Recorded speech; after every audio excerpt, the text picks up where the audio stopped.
The rain in Ravenholt never just fell. It attacked. It hammered the cracked pavement outside the Rusty Spoon diner like fists demanding entry, turning every pothole into a mirror that reflected the flickering neon signs above. The letters spelling out the diner's name had long since given up their fight against the elements. Now it just read, Rue Spien, in sputtering pink light. Quyen pushed through the back door, her uniform clinging to her skin beneath her thin jacket. The fabric smelled like grease and desperation. Her shoulders ached from carrying trays for 12 hours straight. Her feet screamed inside shoes held together more by willpower than stitching. She counted the cash in her apron pocket as she walked.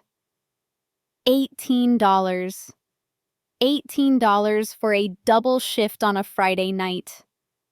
The thought sat heavy in her chest, but she swallowed it down.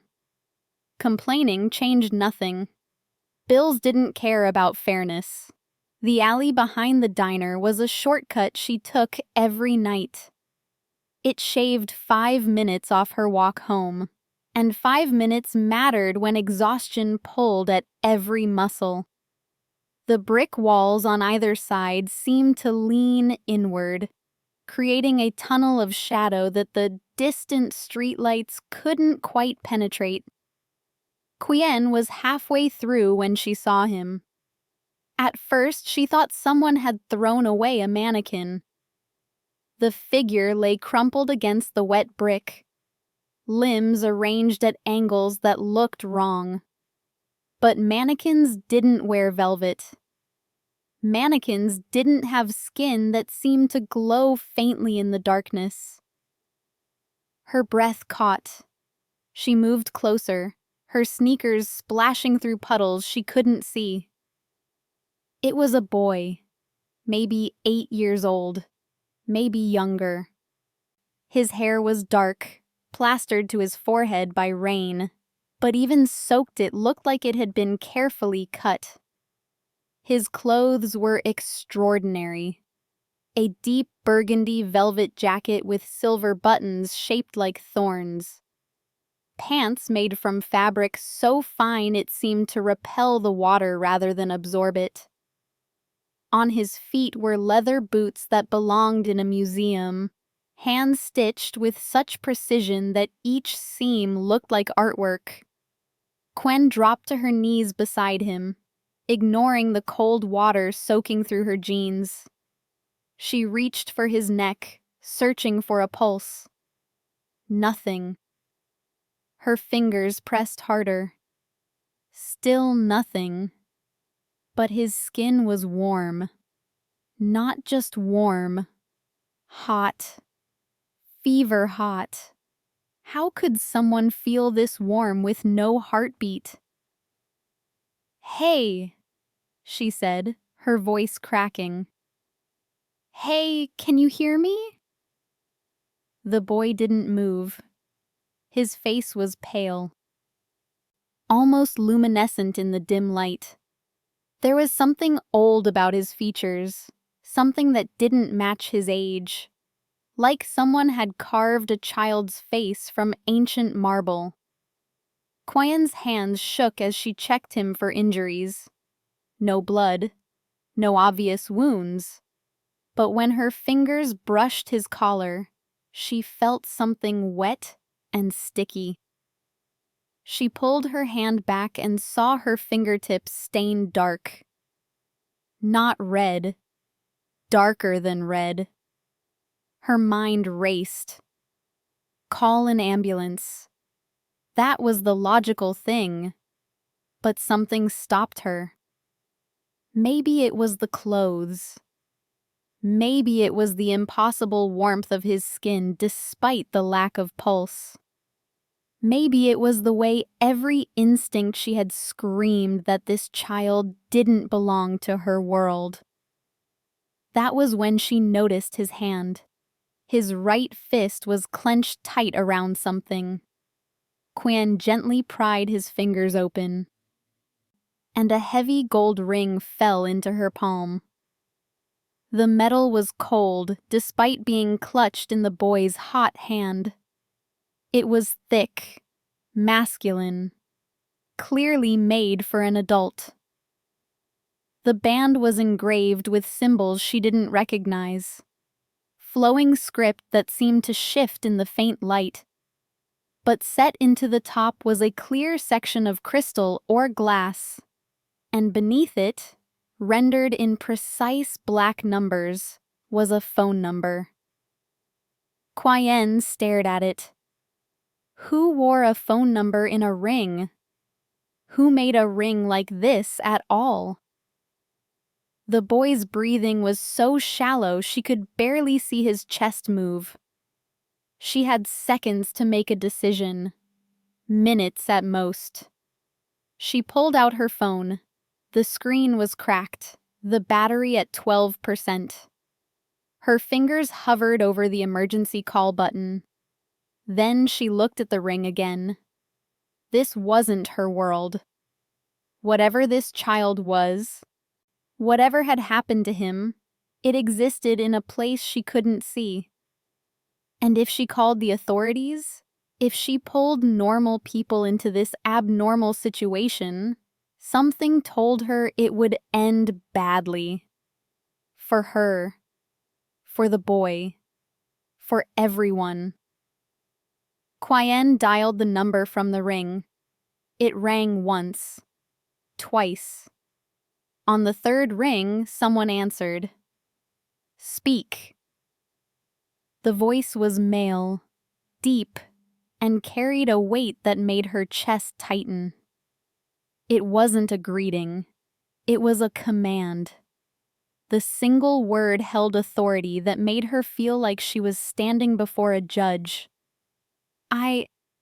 Quyen's voice failed her. She swallowed and tried again.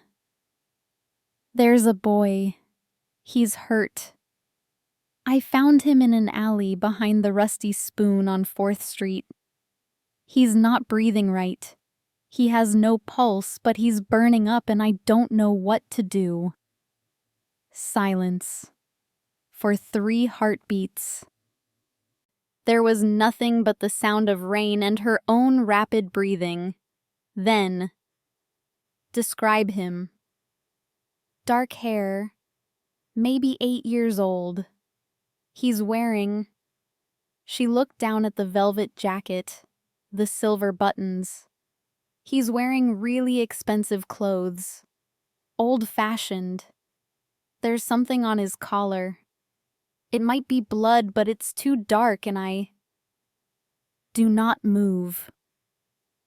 The voice cut through her words like a blade. "Do not call anyone else. Do not let anyone approach him. I will be there in 4 minutes. Wait, I don't..." 4 minutes. If you care about that child's life, you will do exactly as I say. The line went dead. Quyen stared at her phone. Her hands were shaking so badly the screen blurred. 4 minutes. The man had said 4 minutes with such certainty, such absolute confidence that she believed him. But how could anyone get anywhere in 4 minutes? She didn't even know where he was calling from. She knelt back down beside the boy, pressing her jacket over him like a blanket. It wouldn't do much against the rain, but it was all she had.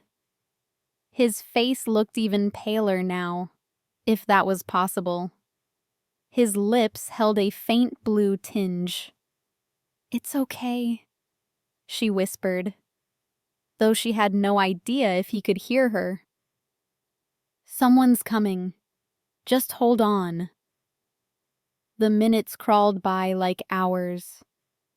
Quyen counted her own heartbeats, trying to measure time.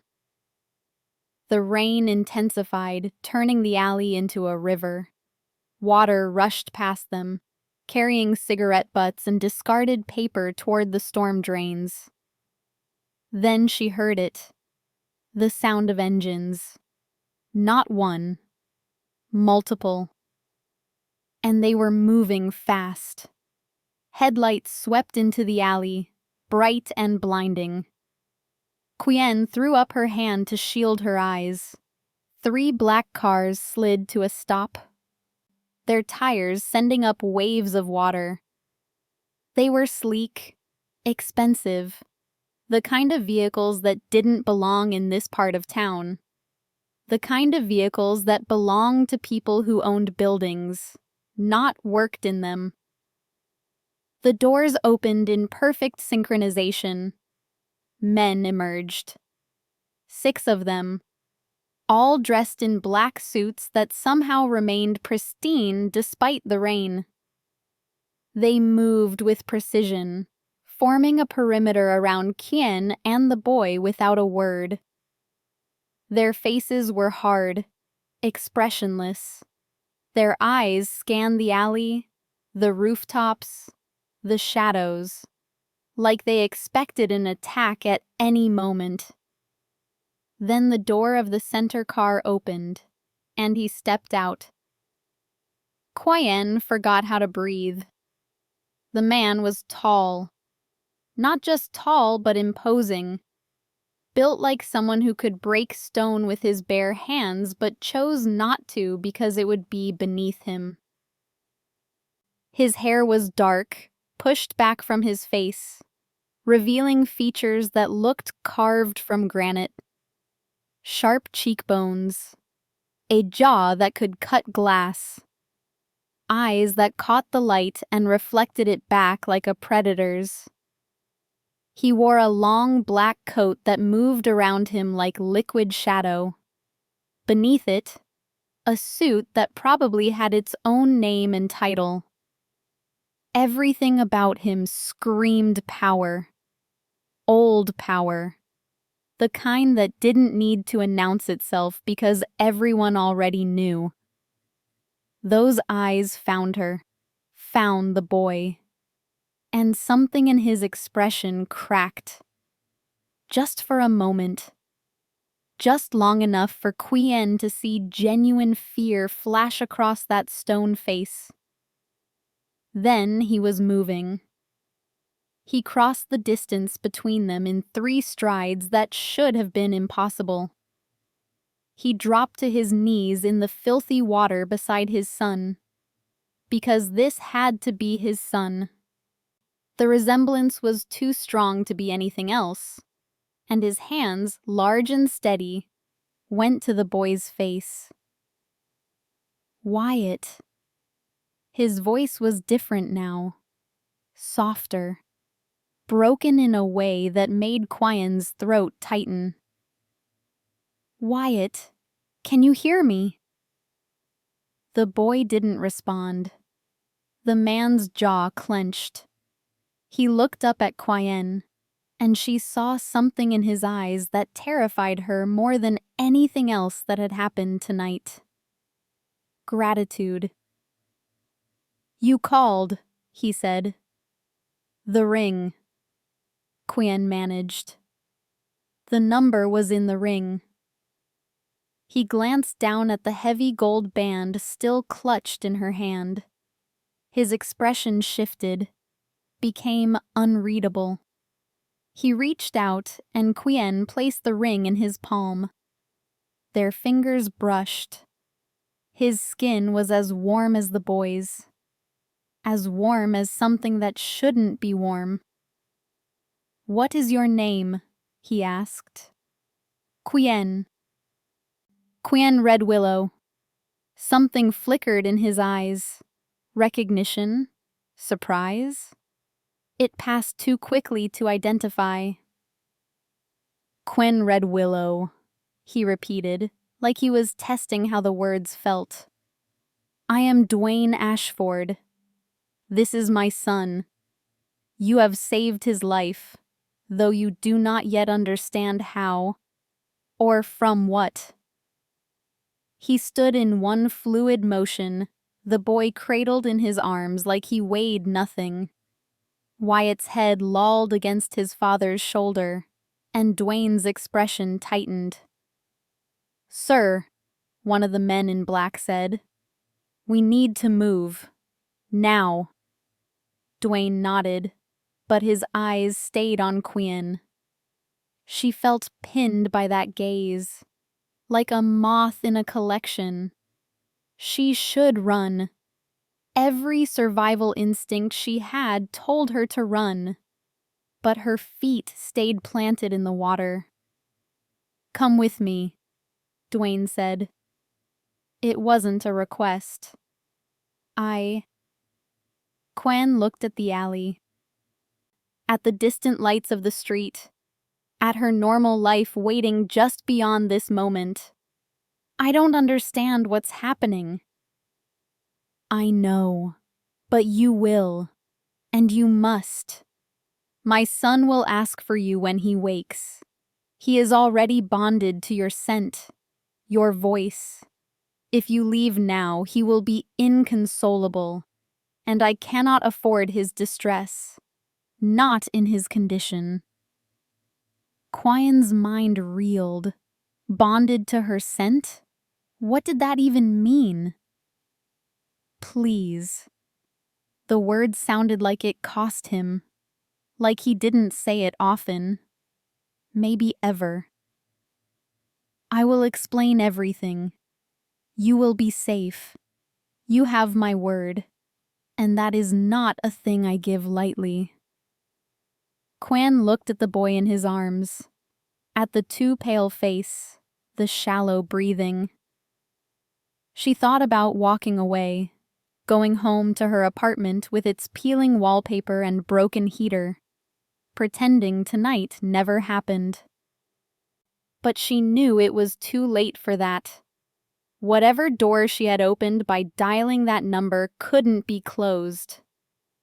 And somewhere deep in her chest, in a place she didn't understand, something told her that this moment had always been coming.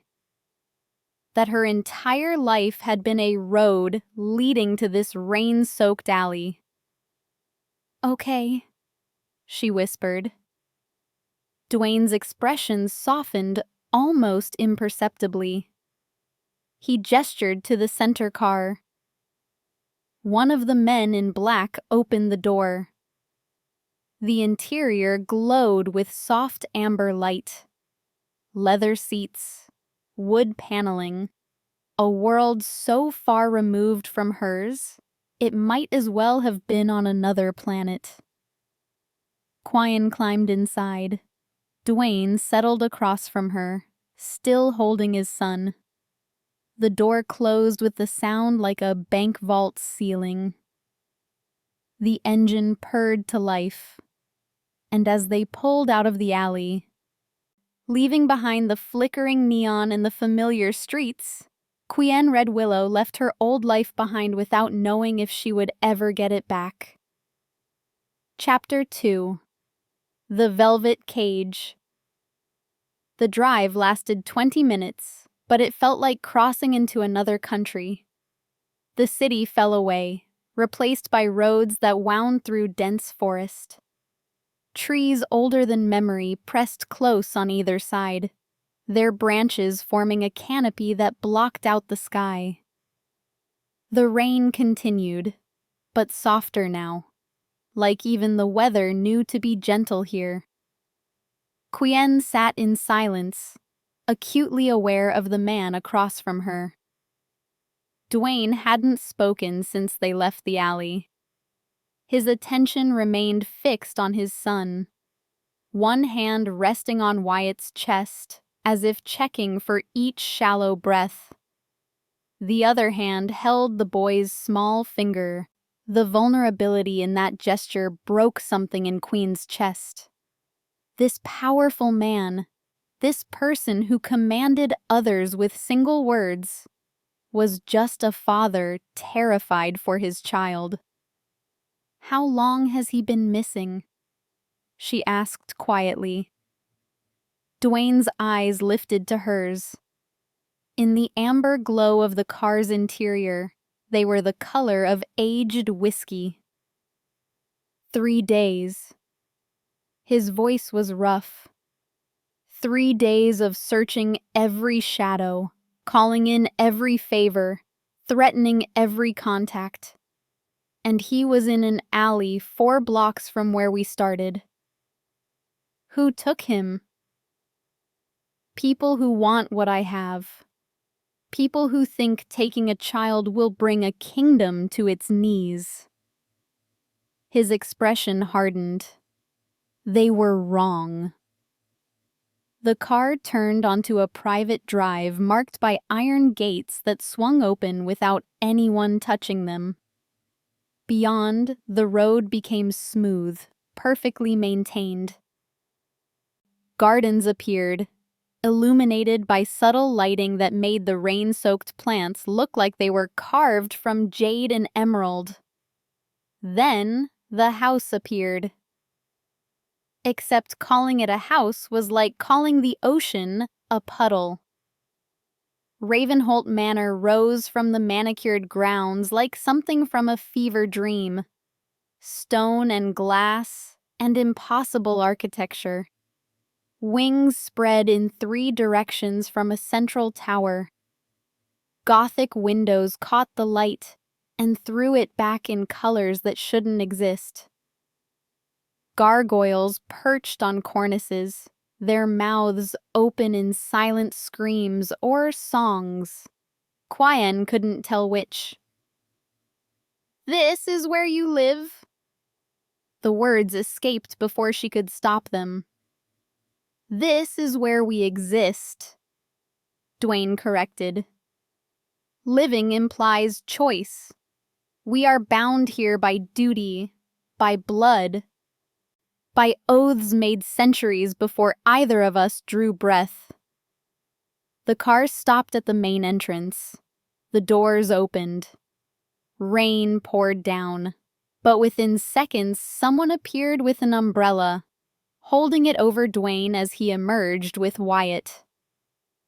No one offered Queen an umbrella. She climbed out into the downpour, immediately soaked again. "Calla!" Duane's voice rang out as they entered the massive foyer. "Calla! To me now!" The interior was more overwhelming than the exterior. Marble floors polished to mirrors. A chandelier that must have contained 1,000 crystals. Staircases that curved upward into shadows. Paintings on the walls that looked old enough to be in museums. Everything was pristine, perfect, positioned with such precision that it felt more like a photograph than a place where people actually lived. A woman appeared from a side corridor. She was older, maybe 60, with silver hair pulled back in a severe bun. She wore a long dress in deep purple, and her eyes went wide when she saw the boy in Duane's arms.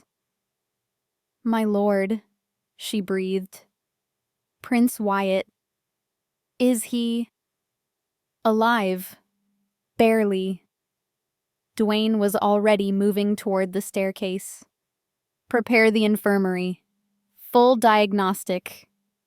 I want to know what they gave him, what they did to him, every detail." At once. Calla hurried ahead, her dress whispering against the floor. Duane paused at the base of the stairs. He looked back at Quyen, who stood dripping on his perfect marble, feeling like a stain on expensive fabric. "Follow," he said. She did. The stairs led to a second floor that was somehow even more opulent than the first. The hallway stretched in both directions, lined with doors that probably led to rooms bigger than her entire apartment. Portraits watched from the walls. Men and women in period dress, their eyes following her with what felt like judgment. Duane pushed through a set of double doors into a room that took Quyen's breath away. It was an infirmary, yes, but nothing like any hospital she'd seen. The equipment looked modern, sophisticated, but it was arranged in a room that belonged to a palace. A massive bed dominated the center, its posts carved with intricate designs. Medical monitors sat beside it, their screens dark and waiting. Cabinets lined the walls, glass-fronted, revealing supplies she couldn't name. Calla moved with practiced efficiency, turning on lights, preparing equipment. Duane laid Wyatt on the bed with such gentleness that Quyen felt her eyes sting. "You should go," Duane said without looking at her. "Calla will show you to a room where you can clean up. Rest. We will speak in the morning." "No." The word surprised her as much as it surprised him. Duane turned, one eyebrow raised. "No?" he repeated, like he'd never heard the word directed at him before. "You said he was bonded to me, to my scent, my voice." Quyen stepped closer to the bed. "What if he wakes up and I'm not here? What if he's scared?" Something in Duane's expression shifted. He studied her for a long moment, and Quyen forced herself not to look away. "Very well," he said finally. "But stay out of Calla's way." Quyen moved to the far side of the bed, pressing herself against the wall. From there, she watched as Calla worked. The older woman moved around the boy with practiced care, attaching monitors, checking vitals, drawing blood with a syringe that gleamed silver in the light. The machines came to life. Beeps and soft chimes filled the room. Numbers scrolled across screens. Quyen didn't understand any of it, but she could read the tension in Duane's shoulders. "Well?" he demanded after what felt like hours, but was probably only minutes. Calla's face was grim. "He's been dosed with something. I can't identify it yet, but it's suppressing his healing. His temperature is too high. His heart rate is erratic." She paused. "Someone who knows our physiology did this, my lord. This wasn't random." Duane's hands clenched into fists. The air in the room seemed to thicken, pressure building like before a storm. Quyen felt it pressing against her skin. "Find out what it is," he said, his voice dangerously soft. "Find out. And find out who supplied it. I want names. I want locations. I want to know who dared touch my son." "Yes, my lord." Calla bowed slightly and left the room, her steps quick and silent. Alone now, Duane sank into a chair beside the bed. He reached out and took Wyatt's hand again. The powerful, commanding man from the alley was gone. In his place sat a father staring at his child, helpless against something he couldn't fight with strength or threats. Quyen stayed quiet. She understood that this moment wasn't hers. She was an intruder here, witness to something private and raw. Minutes passed. The monitors continued their steady rhythm. Rain hammered against the windows. "He's all I have left." Duane's voice was barely a whisper. "His mother died bringing him into this world. She gave her life so he could have his. And I promised her, as she faded, that I would protect him, that I would keep him safe from the dangers that come with our blood." He looked up at Quyen, and she saw something in his eyes that made her chest ache. guilt, shame, fear. I failed her. I failed him. 3 days he was in their hands, and I couldn't find him. I couldn't, but I did. The words came out before Quyen could think them through. I found him, and I called you, and now he's here, and you can help him. Duane stared at her. You don't understand what you've stepped into. Then explain it to me. I can't. Not yet. Not until... A small sound cut him off. A whimper. So quiet it was almost lost beneath the rain. Both of them looked at the bed. Wyatt's eyes were open. Just barely. Just enough to see a sliver of dark iris. His head turned, searching, and when his gaze found Quyen, his whole body relaxed. Hey, Quyen said softly, moving closer without thinking. Hey, you're okay. You're safe now. Wyatt's hand lifted, reached for her. Quyen glanced at Duane, who nodded once. She took the boy's hand. It was so small in hers, his fingers thin and delicate, but the grip was surprisingly strong. Don't go, Wyatt whispered. His voice was hoarse, damaged. Please don't go. I won't, Quyen promised. I'm right here. Promise? I promise. Wyatt's eyes drifted closed again, but his hand stayed locked around hers. Within seconds, his breathing evened out.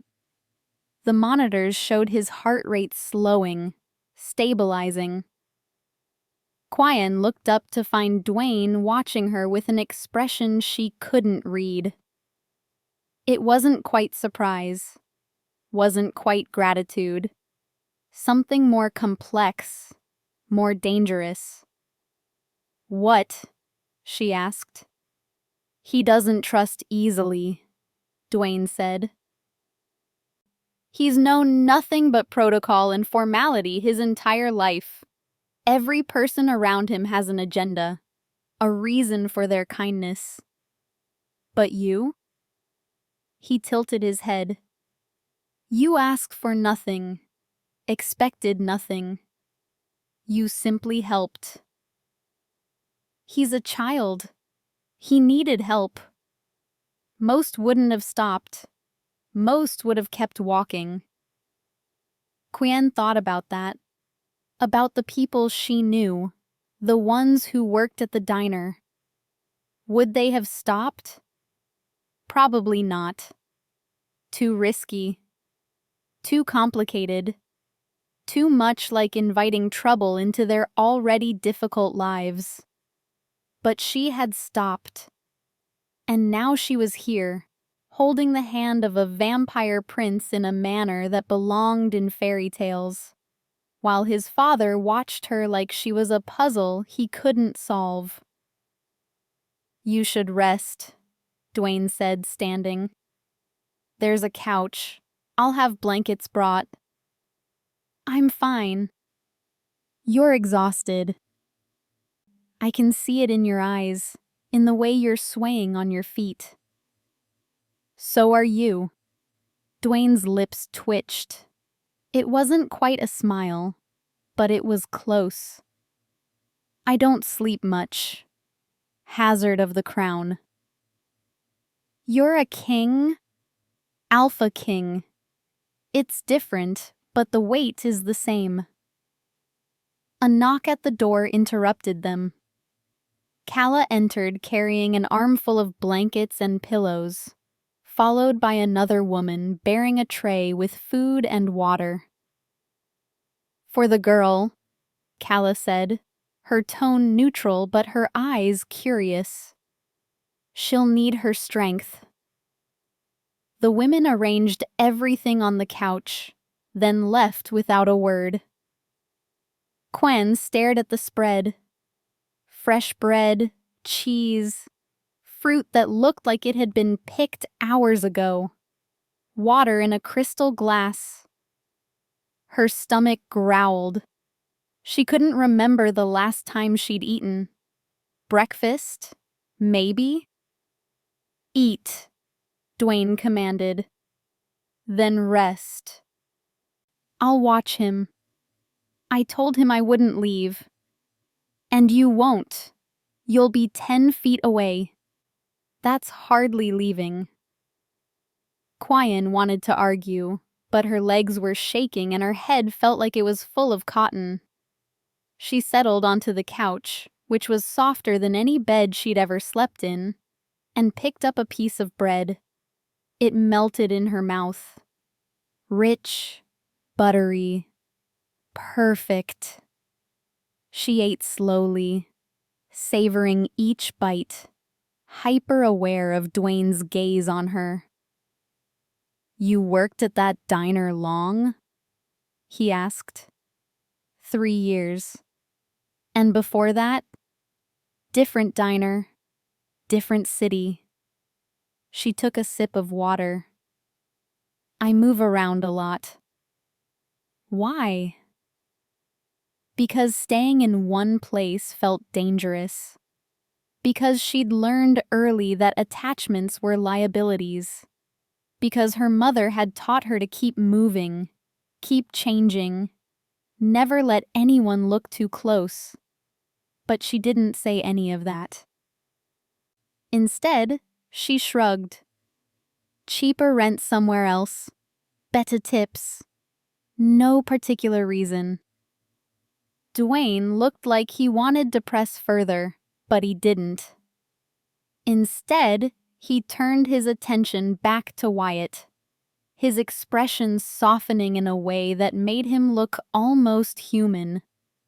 Almost. Quyen finished eating and lay down, pulling the blankets over herself. The couch smelled like lavender and something else, something earthy and ancient. Her eyes drifted closed. Just before sleep took her, she heard Duane's voice, so quiet she almost missed it. "Thank you, Quyen Redwillow, for saving what I could not." And then darkness claimed her, dragging her down into dreams filled with rain and gold rings and eyes the color of amber fire. Chapter 3. The Crest of Thorns. Quyen woke to sunlight streaming through windows she didn't recognize. For a disorienting moment, she forgot where she was. Then it all came rushing back. The alley, the boy, the manor. She sat up, the blankets pooling around her waist. The infirmary was quiet, filled with golden morning light that made everything look softer. Wyatt still lay in the bed, but his color looked better. Less pale. More alive. Duane was gone. In his place sat a woman Quyen had never seen before. She was younger than Calla, maybe 30, with auburn hair braided down her back. She wore practical clothes, pants, a tunic, and had the bearing of someone who knew how to handle themselves. "You're awake," the woman said. Her voice was pleasant, neutral. "Good. Lord Ashforde asked me to watch over the prince while you rested. I'm Harlow. Quyen." She stood, wincing as her body protested. Sleeping on a couch, no matter how expensive, was still sleeping on a couch. "Where is he, Duane?" "Council meeting.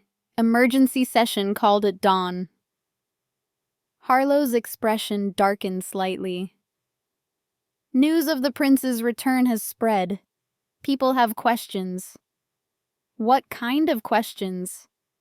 "The kind that come with accusations and blame."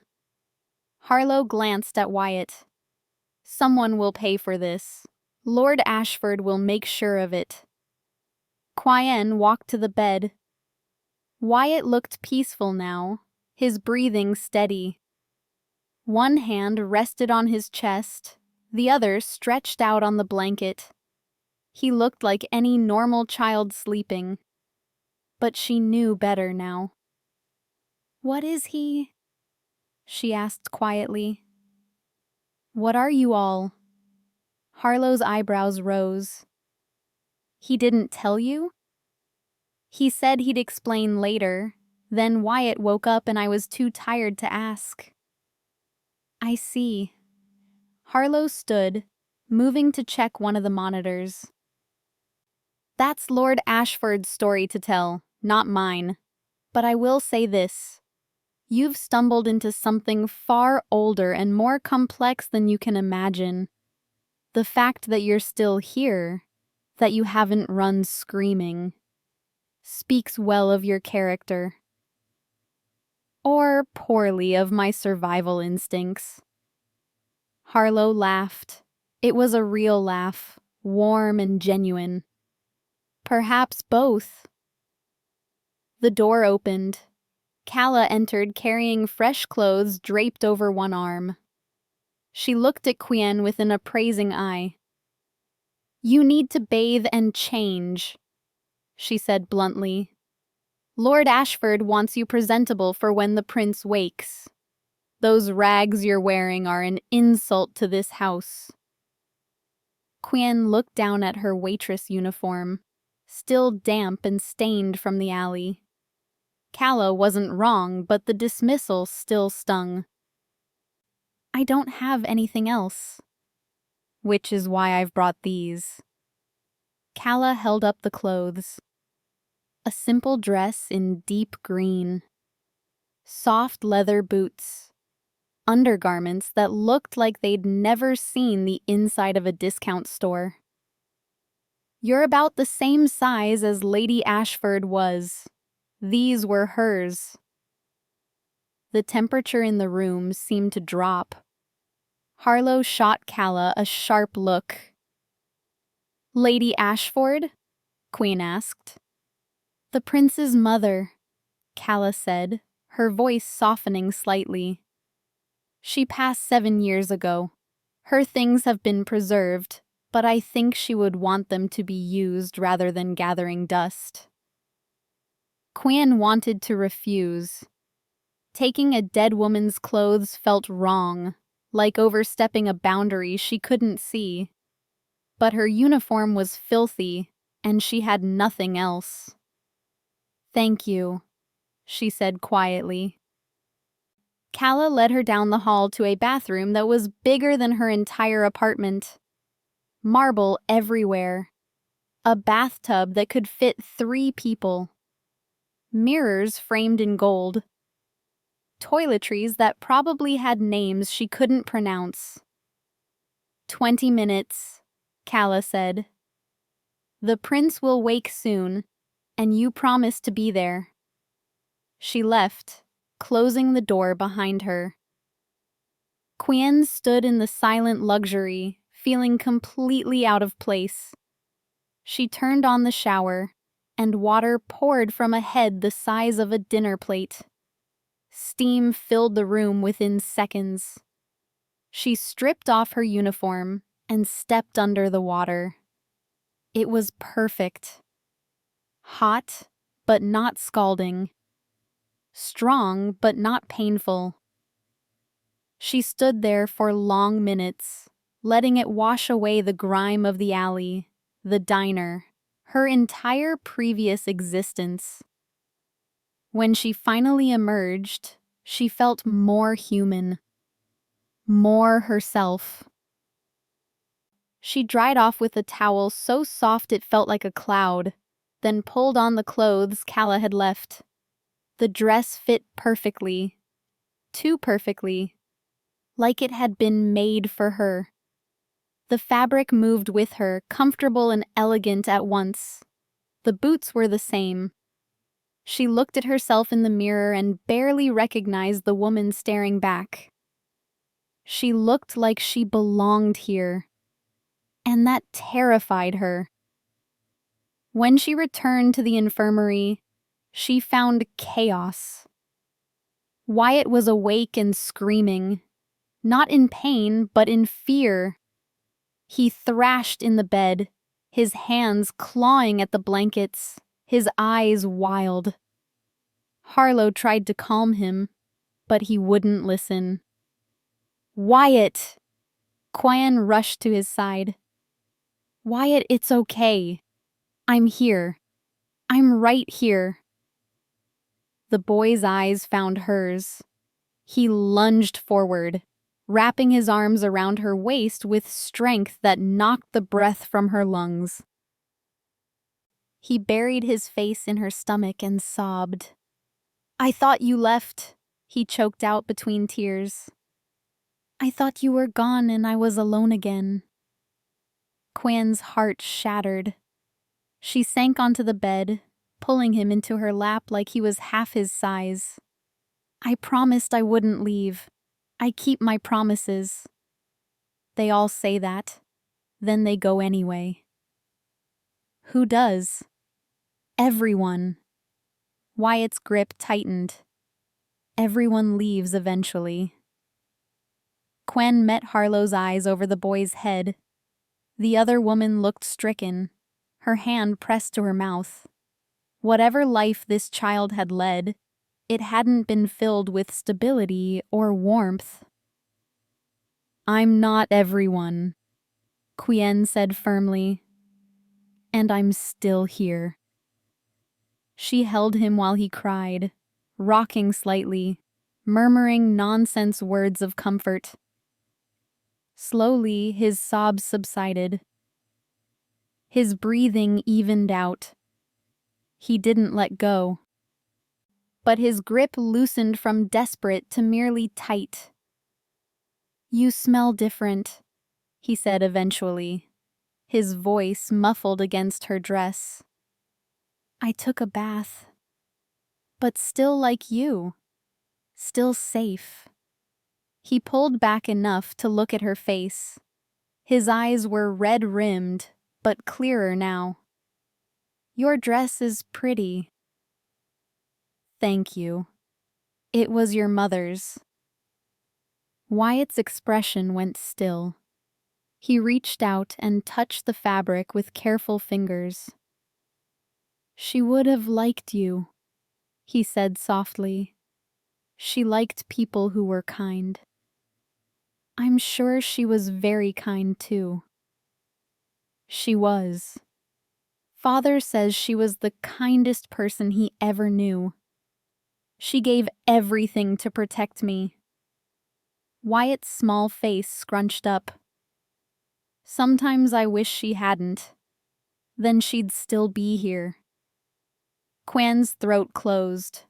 What could she say to that? That his mother's sacrifice was noble? That he should be grateful? All of it sounded hollow. I think, she said slowly, that she loved you more than anything. And sometimes love means making impossible choices. That doesn't mean you can't wish things were different. Wyatt nodded against her shoulder. They sat like that for a while, the silence comfortable despite everything. The door burst open. Duane strode in, his expression thunderous. He looked like he'd just come from a war. His jaw was clenched. His hands were fists. But when he saw Wyatt in Quyen's arms, his whole demeanor shifted. Father! Wyatt scrambled off Quyen's lap and ran to Duane, who scooped him up with practiced ease. Hello, little prince, Duane murmured into his son's hair. How are you feeling? Better. Quyen was here when I woke up. She didn't leave. Duane's eyes found Quyen's. Something passed between them. Understanding, maybe, or gratitude. or something more complicated that she didn't have words for. "I'm glad," he said. "We need to talk. All three of us." He set Wyatt down but kept one hand on his shoulder. The boy leaned into the touch like a plant toward sunlight. "The council wants answers," Duane continued. "About how Wyatt was found. About who found him. About why we've allowed a human into the heart of our home." "I can leave," Quyen said immediately. "If my being here causes problems." "No." Wyatt grabbed her hand. "No, you can't go. You promised." "And she will keep that promise," Duane said firmly. "But we need to establish certain truths first." He looked at Quyen. "When you touched my ring in the alley, you felt nothing unusual." "It was cold. Heavy, that's all." "Show me your hand." Confused, Quyen extended her right hand. Duane pulled the ring from his pocket, the same gold band she'd found clutched in Wyatt's fist. He held it up, and in the morning light, she could see the symbols engraved on it clearly. They seemed to move, writhing like living things. "This is the crest of thorns," Duane said. "It's been in my family for 1,000 years. Only those of Ashforde blood can touch it without consequence. For anyone else, it burns. Sometimes badly enough to scar." He held the ring out to her. "Touch it again." Quyen hesitated. "If it's going to hurt?" "I need to know." She reached out and pressed her fingertip to the gold band. Nothing happened. No burning. No pain. Just cold metal against skin. Duane's expression went very still.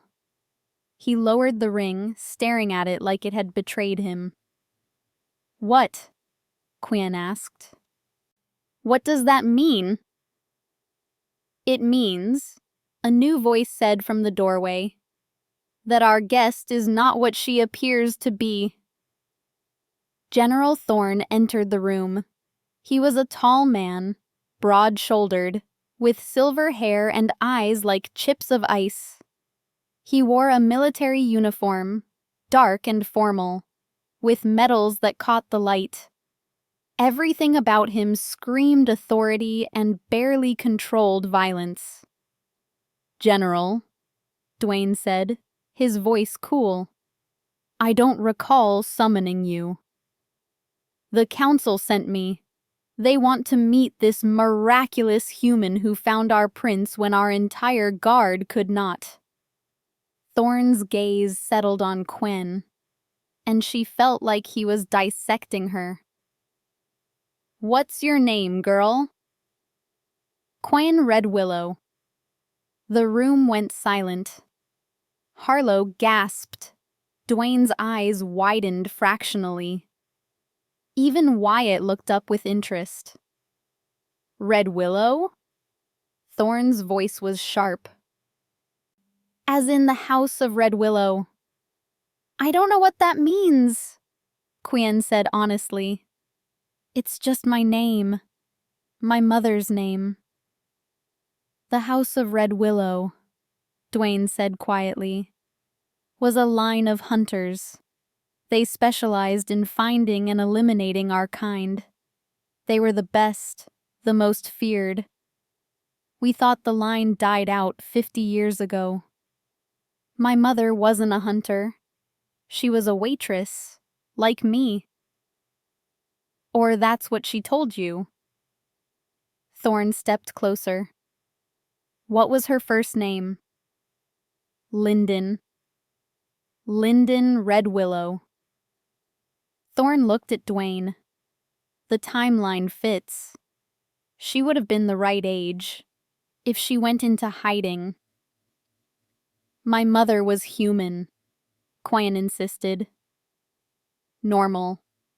She worked 2 jobs, sang me lullabies, taught me to read. She wasn't some vampire hunter.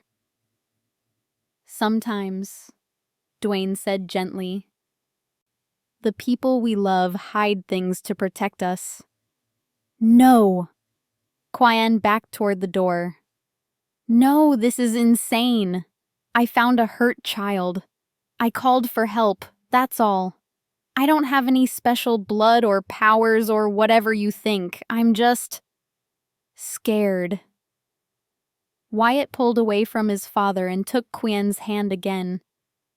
Don't be scared. We won't hurt you. The prince is right, Duane said. You're safe here, Quyen.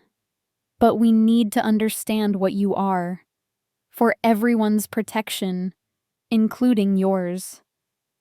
I'm human. Then how can you touch the crest? Thorne demanded. How did you know to call us rather than the authorities? How did you manage to keep the prince alive when trained healers would have failed? I don't know, Quyen's words died. Because she didn't know. She'd acted on instinct in that alley, followed a feeling she couldn't explain. And now these people were telling her it meant something. That she meant something. That her entire life had been a lie. Duane approached slowly, like she was a spooked animal. When he was close enough to touch, he said, Stay. For 3 days. Let us run tests, search our archives, confirm or deny what we suspect. If after 3 days you're just human with an unusual immunity, you can leave with gold enough to start a new life anywhere you choose. But if you're what I think you are, you'll want to know. You'll need to know. And what do you think I am? The last daughter of a house that was supposed to be dead. A bridge between our worlds. A weapon or an ally, depending on what you choose.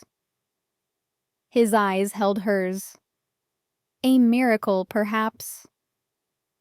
Quyen looked at Wyatt, who stared up at her with hope so naked it hurt. She looked at Harlow, who watched with quiet encouragement. She even looked at Thorne, whose suspicion couldn't quite mask his curiosity. 3 days. That's all they asked. 3 days to find out if everything she thought she knew was wrong. Okay, she whispered. 3 days. Duane's expression softened. Thank you. But as General Thorne left the room with one final measuring look, Quyen couldn't shake the feeling that she'd just agreed to something far more dangerous than tests and archives. She'd agreed to become someone new.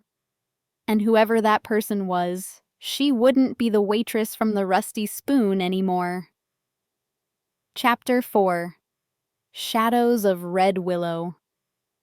The library was a cathedral of knowledge. 5 stories of shelves stretched toward a ceiling painted with scenes from myths Quyen didn't recognize.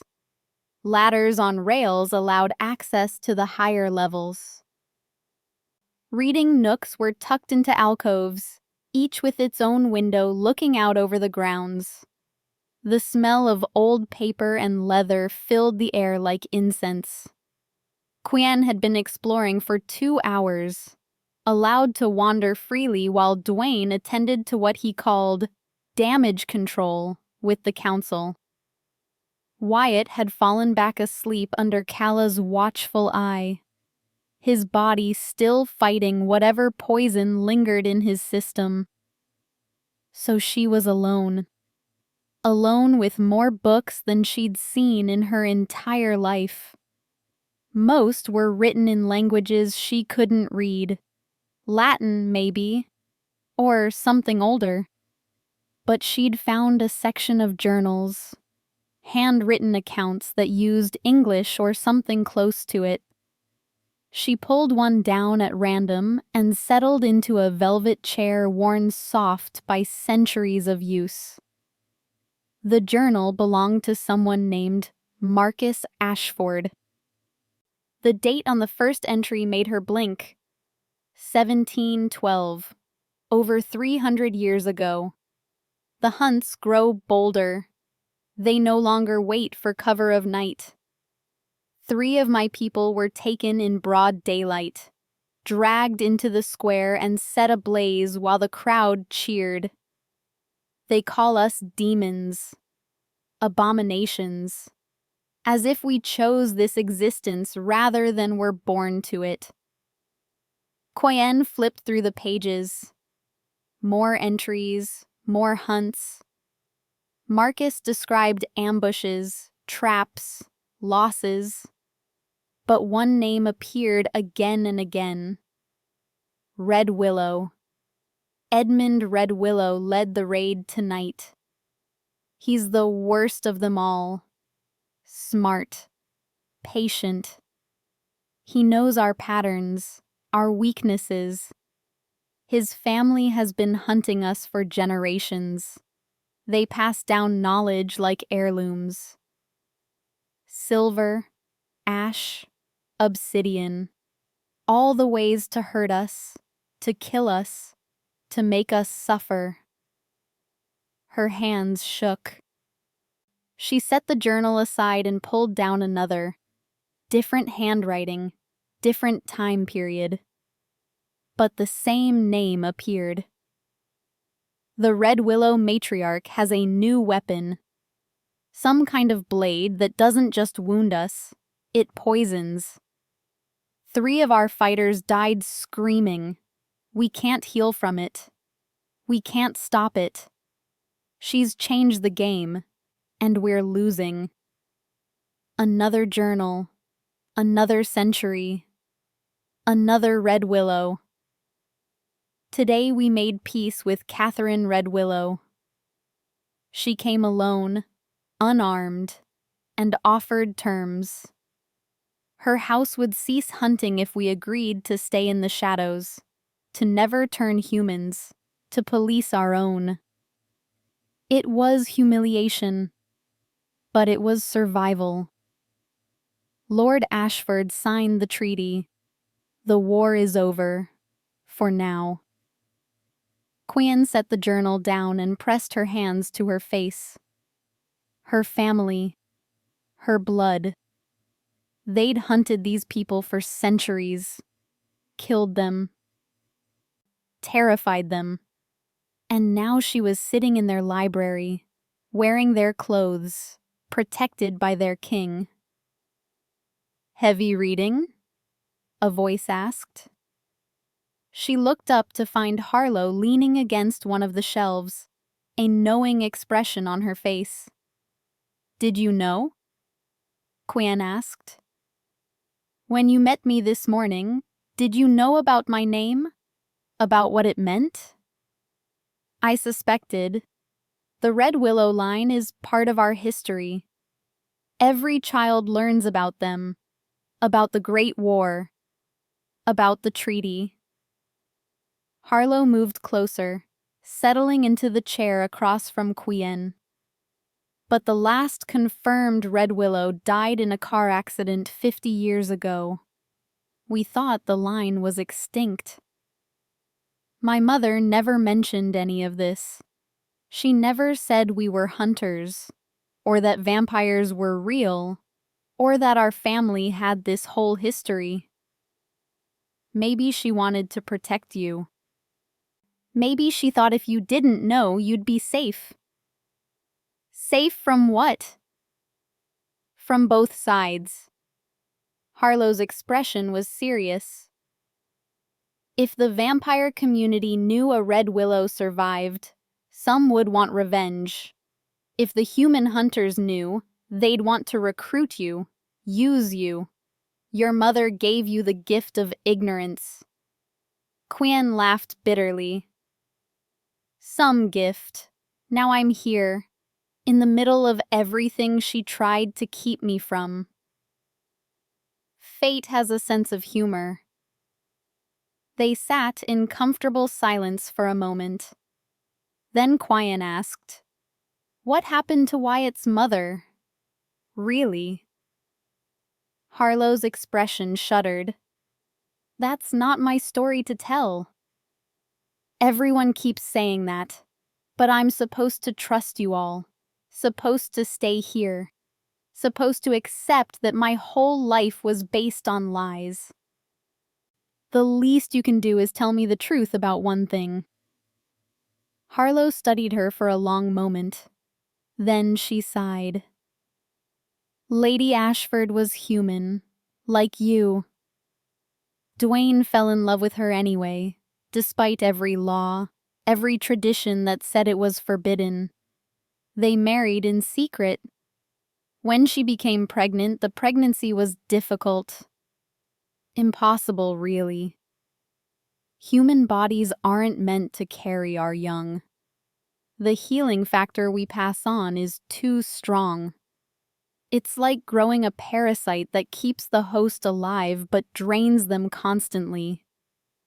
Quyen felt sick. She died giving birth?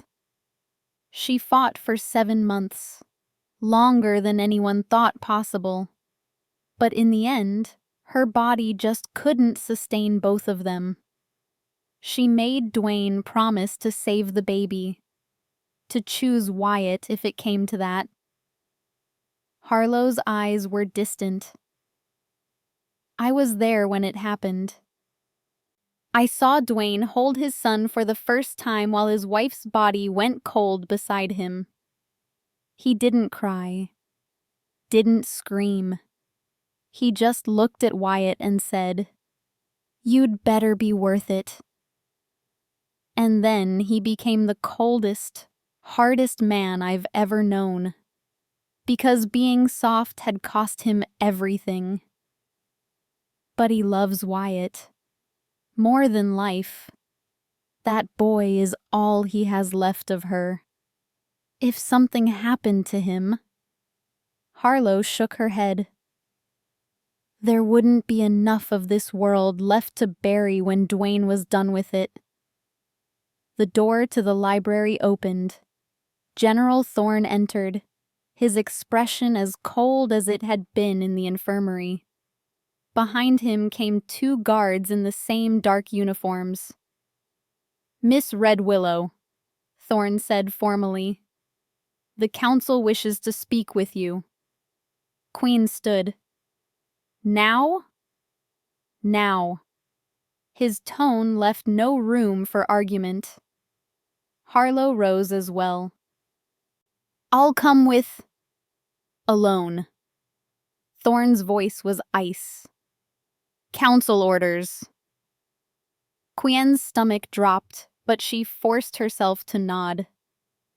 She followed Thorne out of the library, acutely aware of the guards flanking her. This didn't feel like an invitation. It felt like an arrest. They walked through corridors she hadn't seen before, going deeper into the manor. The decor changed, became older, less ornate but somehow more imposing. These were the bones of the building, the original structure that everything else had been built around. They stopped at a massive door made from dark wood banded with iron. Thorne knocked 3 times. A voice from within called, "Enter!" The room beyond was circular, with a domed ceiling painted with constellations. A round table dominated the center, and seated around it were 7 people. 6 men, 1 woman. All of them looked ancient. Not old, but ancient. Like they'd seen empires rise and fall. Duane sat at the head of the table. He met Quyen's eyes, and she saw warning there. "Miss Redwillow," one of the council members said. He was thin, with a sharp face and eyes like a crow's. "I am Counselor Stonewick. We have questions for you." "Okay." "Your mother, Lyndon Redwillow. Where is she now?" "Dead. She died 6 months ago." "How?" "Cancer. We couldn't afford the treatments. She wasted away in our apartment while I worked double shifts trying to save money that would never be enough." Quyen's voice was flat. "She died in pain, alone, because I was at work when it happened." "Is that what you wanted to know?" Stonewick's expression didn't change. "Did she ever speak of her family? Her heritage?" "She said her parents died when she was young. That she had no other relatives. That we were all each other had." "Did she teach you to fight? To hunt?" "She taught me to make eggs 3 different ways and how to give good customer service. That's it." "Did she—" "Enough." Duane's voice cut through the interrogation like a blade. "You're treating her like a suspect when she's done nothing but help us." "She's a Redwillow," another counselor said. A woman with silver hair piled high on her head. "Her bloodline has killed hundreds of our people. We have every right to be suspicious." "Her bloodline also saved my son." Duane stood, his chair scraping against the floor. "Or have you forgotten that Wyatt is alive because of her? That when our entire guard failed, this woman succeeded? She could have orchestrated the whole thing," General Thorne said from his position by the door. "Found the prince, called you, played the hero to gain access to our home. It's exactly what a Redwillow would do." "That's insane," Quyen said. "I didn't even know what I was until you told me." "So you claim." Thorne's eyes were hard. "But the ring doesn't lie. You can touch the crest of thorns. You have Redwillow blood. You're either a very lucky fool or a very clever spy." "I vote spy," Stonewick said coldly. "I vote we kill her and be done with it," another counselor added. "Better safe than sorry." The temperature in the room dropped. Quyen's heart hammered against her ribs. These people were talking about murdering her like they were discussing the weather. "You will do no such thing." Duane's voice was absolute. "She is under my protection." "Your protection?" Stonewick laughed. "You're too close to this, Duane. First your human wife, now this girl. You have a weakness for mortal women that will destroy us all." "I have a sense of honor that some in this room clearly lack." Duane's hands were flat on the table, and Quyen could see his knuckles were white. "The law is clear. Those under the Alpha's protection cannot be harmed without his express permission. And I do not give it. The law also says that traitors and spies can be tried and executed," the silver-haired woman said. "We have evidence of her bloodline. We have evidence of her ability to touch sacred objects. That's enough to warrant a trial." "On what charge?" "Conspiracy to undermine the crown." "Based on what? Her name?" Duane looked around the table. "Is that what we've become? We punish people for their ancestors' crimes?" "We survive," Thorne said quietly. "By any means necessary." Quyen watched as Duane's expression hardened. This was a battle, she realized. Not with swords, but with words and laws and ancient grudges. And she was the prize they were fighting over. "I propose a compromise," Duane said finally. 3 days. Give me 3 days to investigate her background, to search our archives, to determine beyond doubt whether she poses a threat. If she does, I will hand her over to the council myself. But if she's innocent, if she's exactly what she appears to be, then this matter is closed. 3 days, Stonewick mused. And in those 3 days, she could gather intelligence, send messages, prepare an attack. She will be confined to the manor, watched at all times. No access to communications, no contact with the outside world. Duane looked at Quyen. "Does that sound acceptable?" It sounded like a prison sentence, but it also sounded better than execution. "Yes," she said. The council members exchanged glances. Some kind of silent communication passed between them. Finally, Stonewick nodded. 3 days. But she doesn't leave your sight, Duane. If anything happens, anything, her blood is on your hands." Understood. Thorne opened the door. "You're dismissed, Miss Redwillow." Quyen didn't need to be told twice. She walked out of that room as fast as dignity allowed. Once the door closed behind her, her legs nearly gave out. She leaned against the wall, breathing hard. Duane emerged a moment later. He looked exhausted, older somehow. "I'm sorry," he said quietly. "I didn't expect them to be so hostile. They want me dead. Some of them, yes. Others are just scared." The Redwillow name carries a lot of weight, a lot of pain. It's hard for them to separate you from your ancestors. "I'm not my ancestors." "I know that, but they need proof." He started walking, and Quyen followed. "We'll start with the archives tomorrow. There are records, family trees, documents going back centuries. If your mother tried to hide your heritage, there will be traces.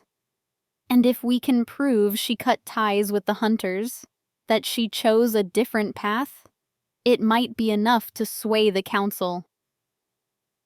And if we can't prove it?" Duane didn't answer. He didn't need to. They both knew what would happen. They reached the infirmary to find Wyatt awake again. This time, he wasn't crying. He was sitting up in bed, a book open in his lap, but his eyes were fixed on the door like he'd been waiting for them. "Quyen!" He brightened immediately. "You came back. I said I would." She moved to his side, settling into the chair that was beginning to feel like hers. "What are you reading?" "A story about a knight who saves a village from a dragon." Wyatt showed her the illustration. "But I think the dragon is lonely. I think he only attacks because he wants friends." "That's a very kind way to look at it." "Father says I'm too soft, that I need to be harder to be a good king someday." Wyatt looked at Duane. "But I don't want to be hard. I want to be kind, like Mother was." Duane's expression cracked, just for a second. But Quyen saw it. Saw the grief, the guilt, the impossible weight of trying to be both father and king. Your mother, Duane said slowly, was the strongest person I ever knew, and her strength came from her kindness. Not despite it.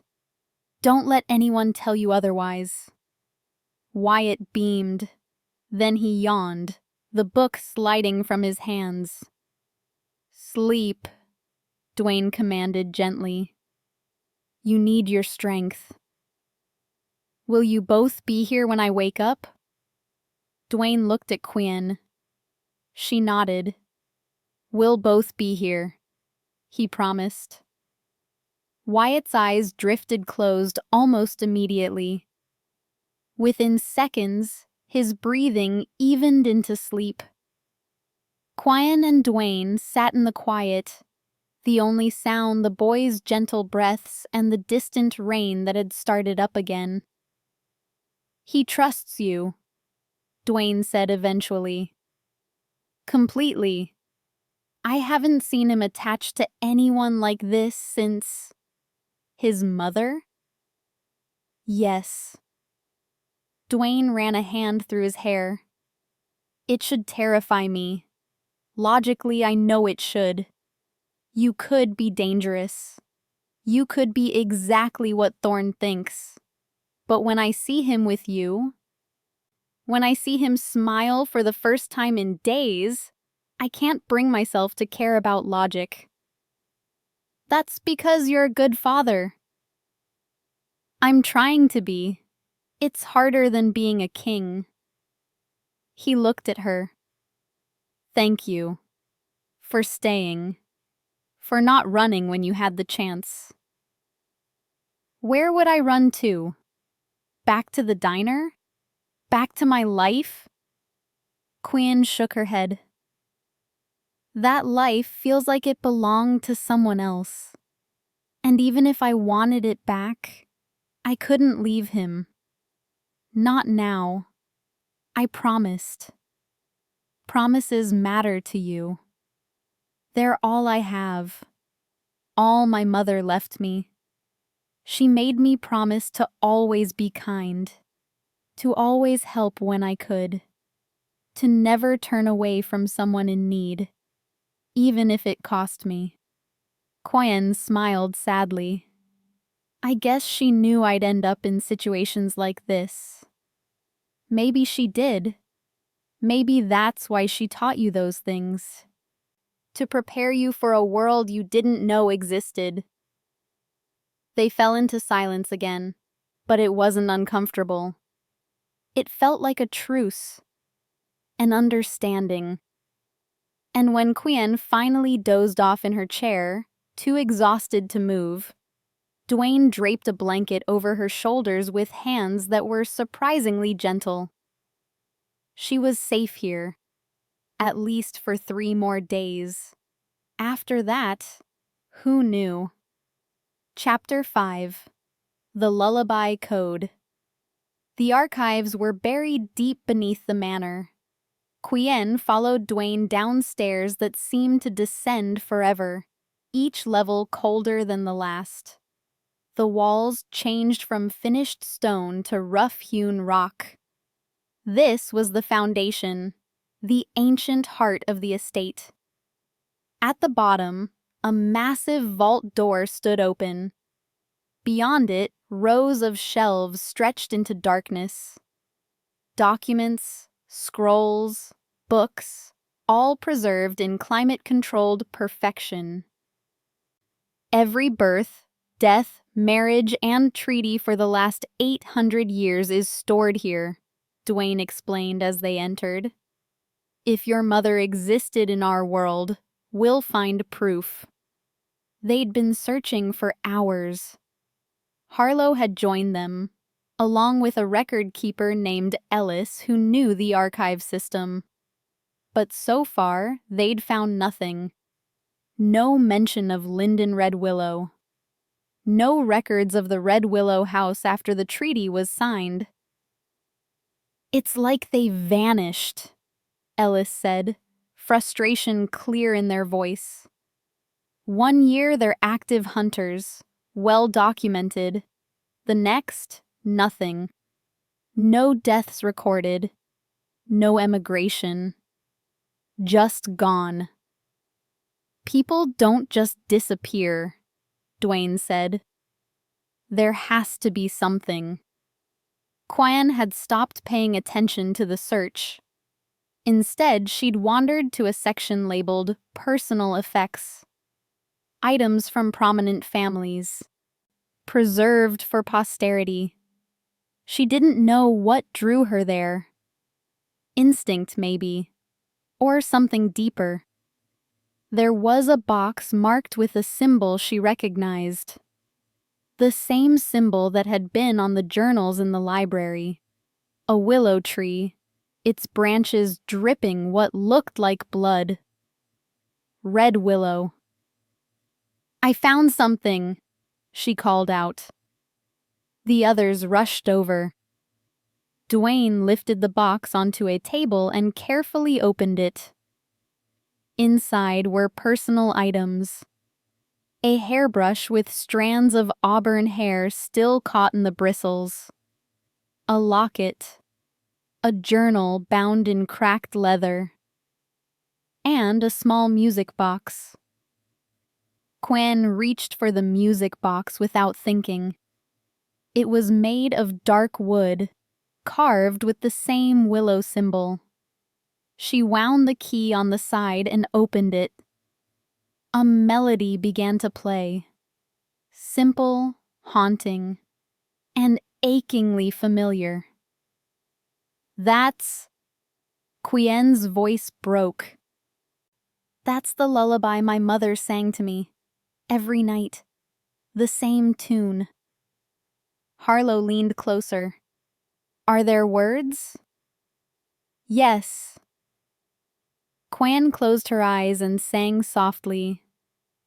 "Beneath the willow's silver tears, where moonlight fears to go, the ancient forge of thorns and years lies sleeping far below. 3 stones mark the hidden door, ash and oak and blood. The key is what you're searching for, in silver, steel, and mud." The room went silent. When Quyen opened her eyes, everyone was staring at her. "That's not a lullaby," Ellis said slowly. "That's a map." "To what?" Duane asked. "The Ether Forge." Ellis pulled down a reference book, flipping through pages with practice speed.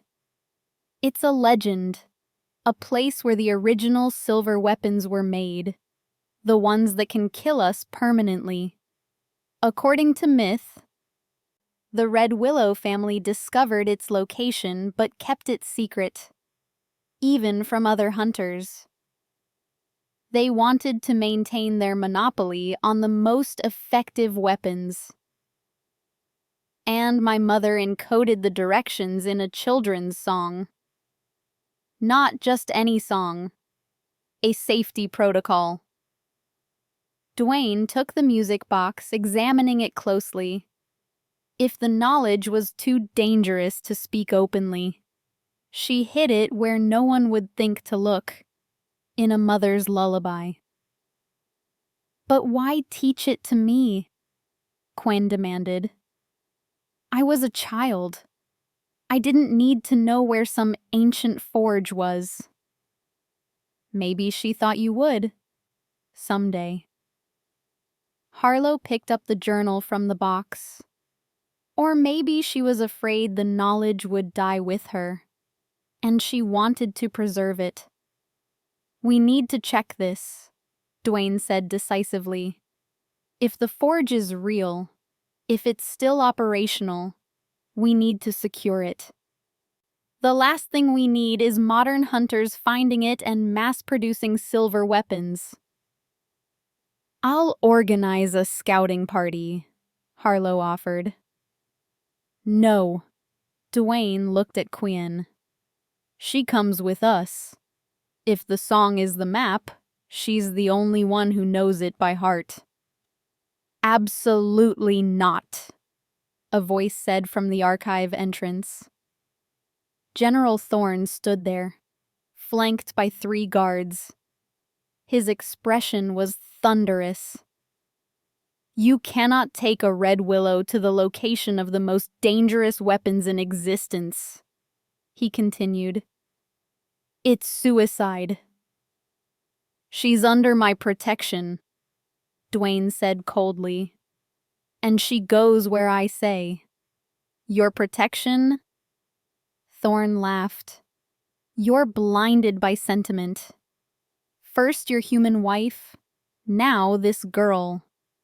You keep making the same mistakes, Duane, and the rest of us pay for them. Watch your tone, General. Or what? You'll remove me from the council? Strip my rank? We both know you need me. The military respects me. If I walk, half your forces walk with me. The tension in the room could have been cut with a knife. Quyen watched as the 2 men faced off, neither willing to back down. Gentlemen, Ellis said nervously, perhaps we should focus on... An alarm blared. Red lights began flashing throughout the archive. Harlow grabbed her weapon, a wicked-looking blade that appeared from nowhere. What is that? Quyen shouted over the noise. Perimeter breach, Duane said, his voice deadly calm. Someone's attacking the estate. More guards poured into the archive.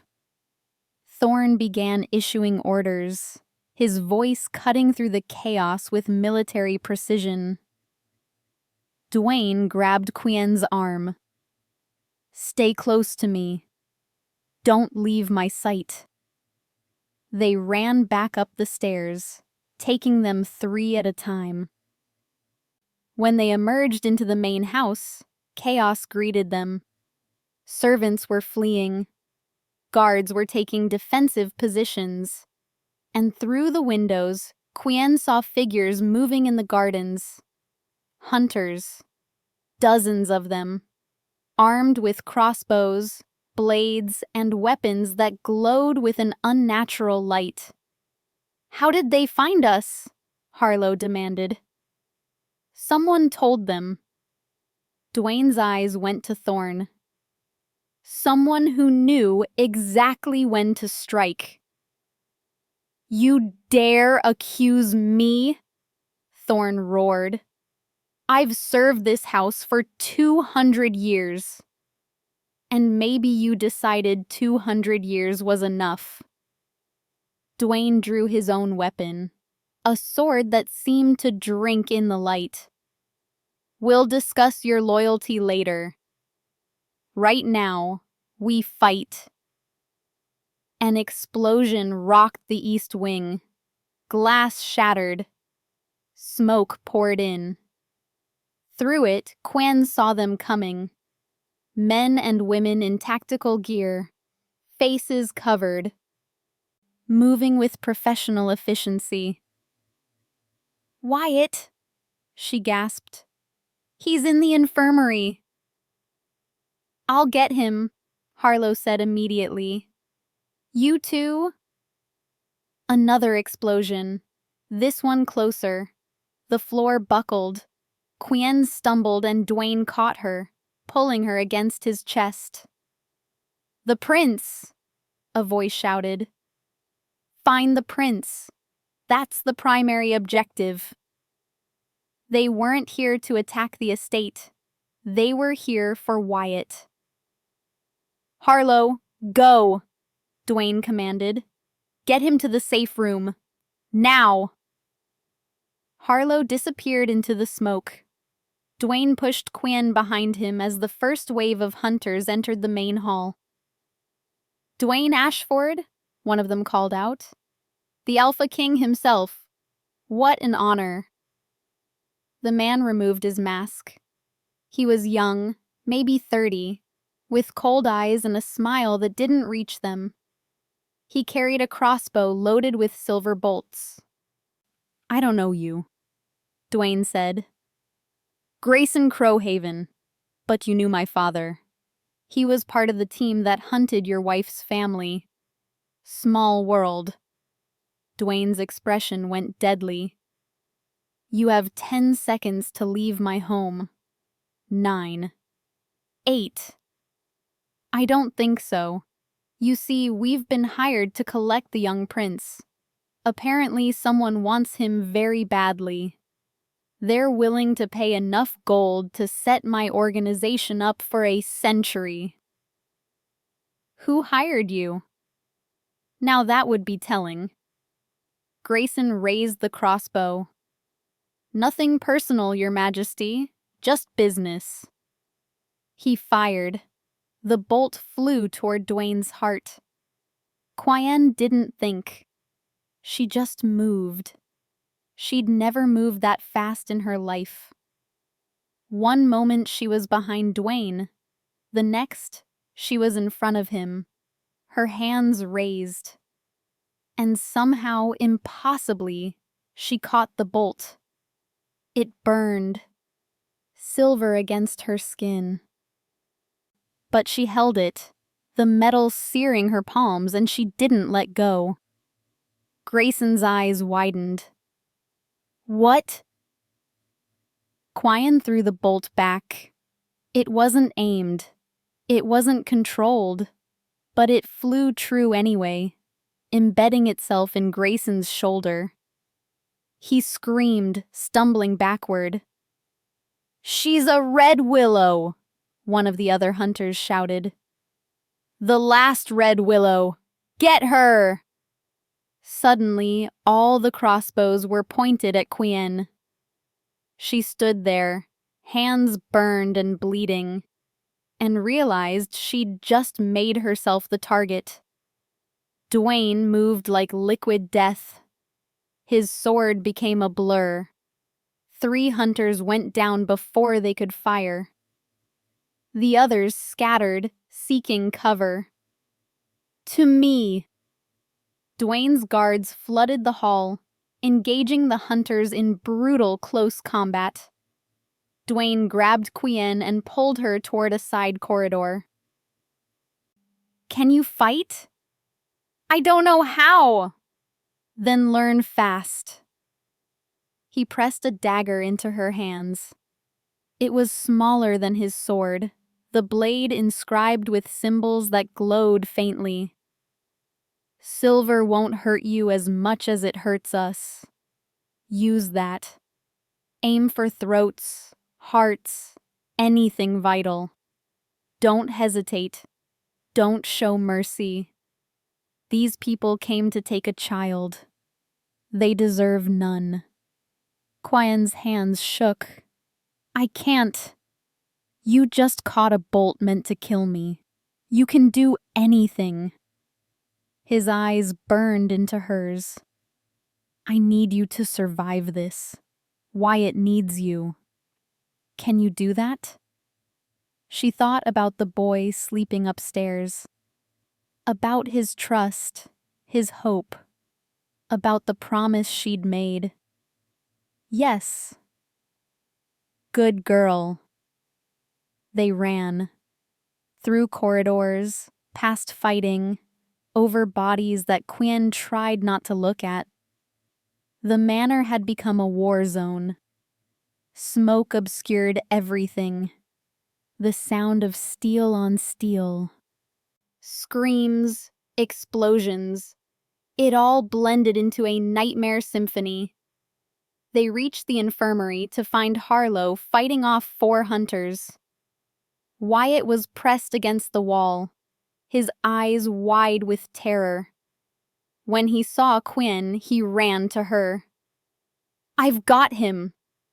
Quyen scooped the boy up, holding him tight. "Harlow, go!" Harlow dispatched the last hunter and wiped her blade clean. "Safe room, east wing. Follow me." They moved as a unit. Harlow led, cutting down anyone in their path. Duane covered their rear. and Quyen, with Wyatt in her arms, ran faster than she'd ever run before. The safe room was hidden behind a false wall in Duane's study. Harlow opened it, revealing a space the size of a small apartment. Food, water, medical supplies, weapons. Everything needed to survive a siege. "Inside," Duane ordered. Quyen carried Wyatt through the door. Harlow followed. Duane started to enter, then stopped. "Where are you going?" Quyen demanded. "To end this. They came for my son. I'm going to show them what that costs." Duane's expression was terrifying. Pure, focused rage. "Keep him safe. No matter what you hear. No matter what happens. You keep him safe." "Duane." He pressed something into her hand. The ring. The crest of thorns. "If I don't come back, this is yours now. You protect him with it. You're Redwillow. You're a hunter. Use that." "I'm not a hunter. I'm a waitress." "No." Duane cupped her face with one large hand. The gesture was so gentle, so at odds with the violence around them. "You're whatever you choose to be. Choose to be the person who saves my son." Then he was gone. The door sealed with a hiss of hydraulics. A countdown appeared on the inside panel. 6 hours until it would open again. Quyen sank to the floor, still holding Wyatt. The boy was crying silently, his small body shaking. "It's okay," she whispered. "Your father is strong. He'll come back." Everyone says that. Then they don't. Harlow checked the weapons locker, arming herself with efficiency. He will. Duane survived worse than this.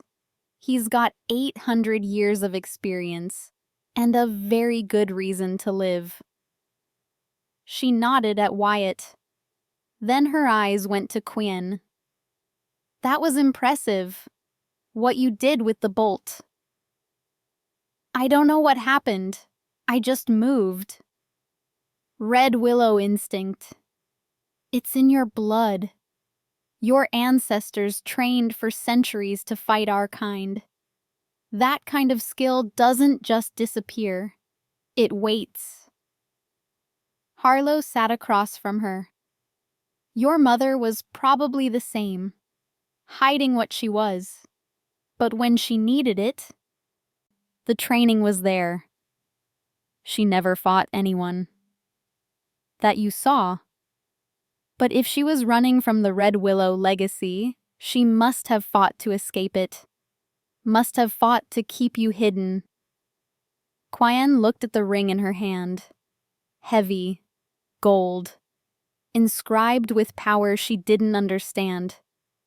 Duane had given it to her, trusted her with it. With his son. She'd been a waitress 3 days ago. Now she was holding a vampire prince in a safe room while a battle raged outside, wearing the ring of an alpha king, and somehow catching silver bolts out of midair. Her mother's voice echoed in her memory. "Always be kind. Always help when you can. Never turn away from someone in need." This was need, raw and desperate. And Quyen had promised not to turn away. So she wouldn't. She held Wyatt closer and waited for the 6 hours to pass, praying that when the door opened, Duane would be on the other side, alive, whole, ready to tell her that everything would be okay, even if she no longer believed in okay. Chapter 6. The Iron Cliff Ambush. 4 hours into the lockdown, the sounds of fighting stopped. Quyen sat with her back against the wall, Wyatt asleep in her arms.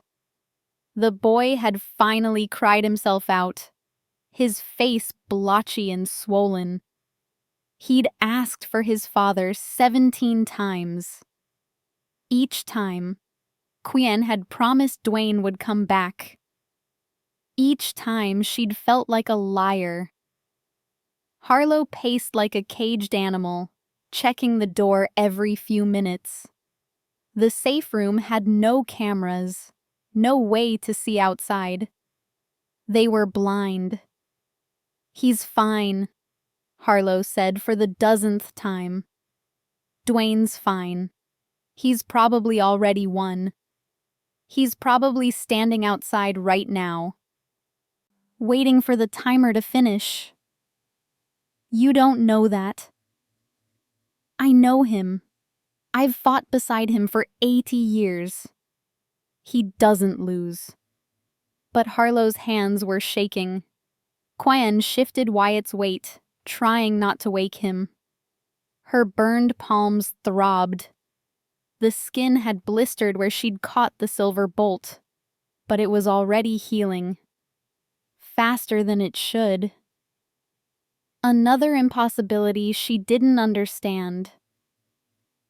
"Tell me about the Ether Forge," she said, needing something to distract her from the silence.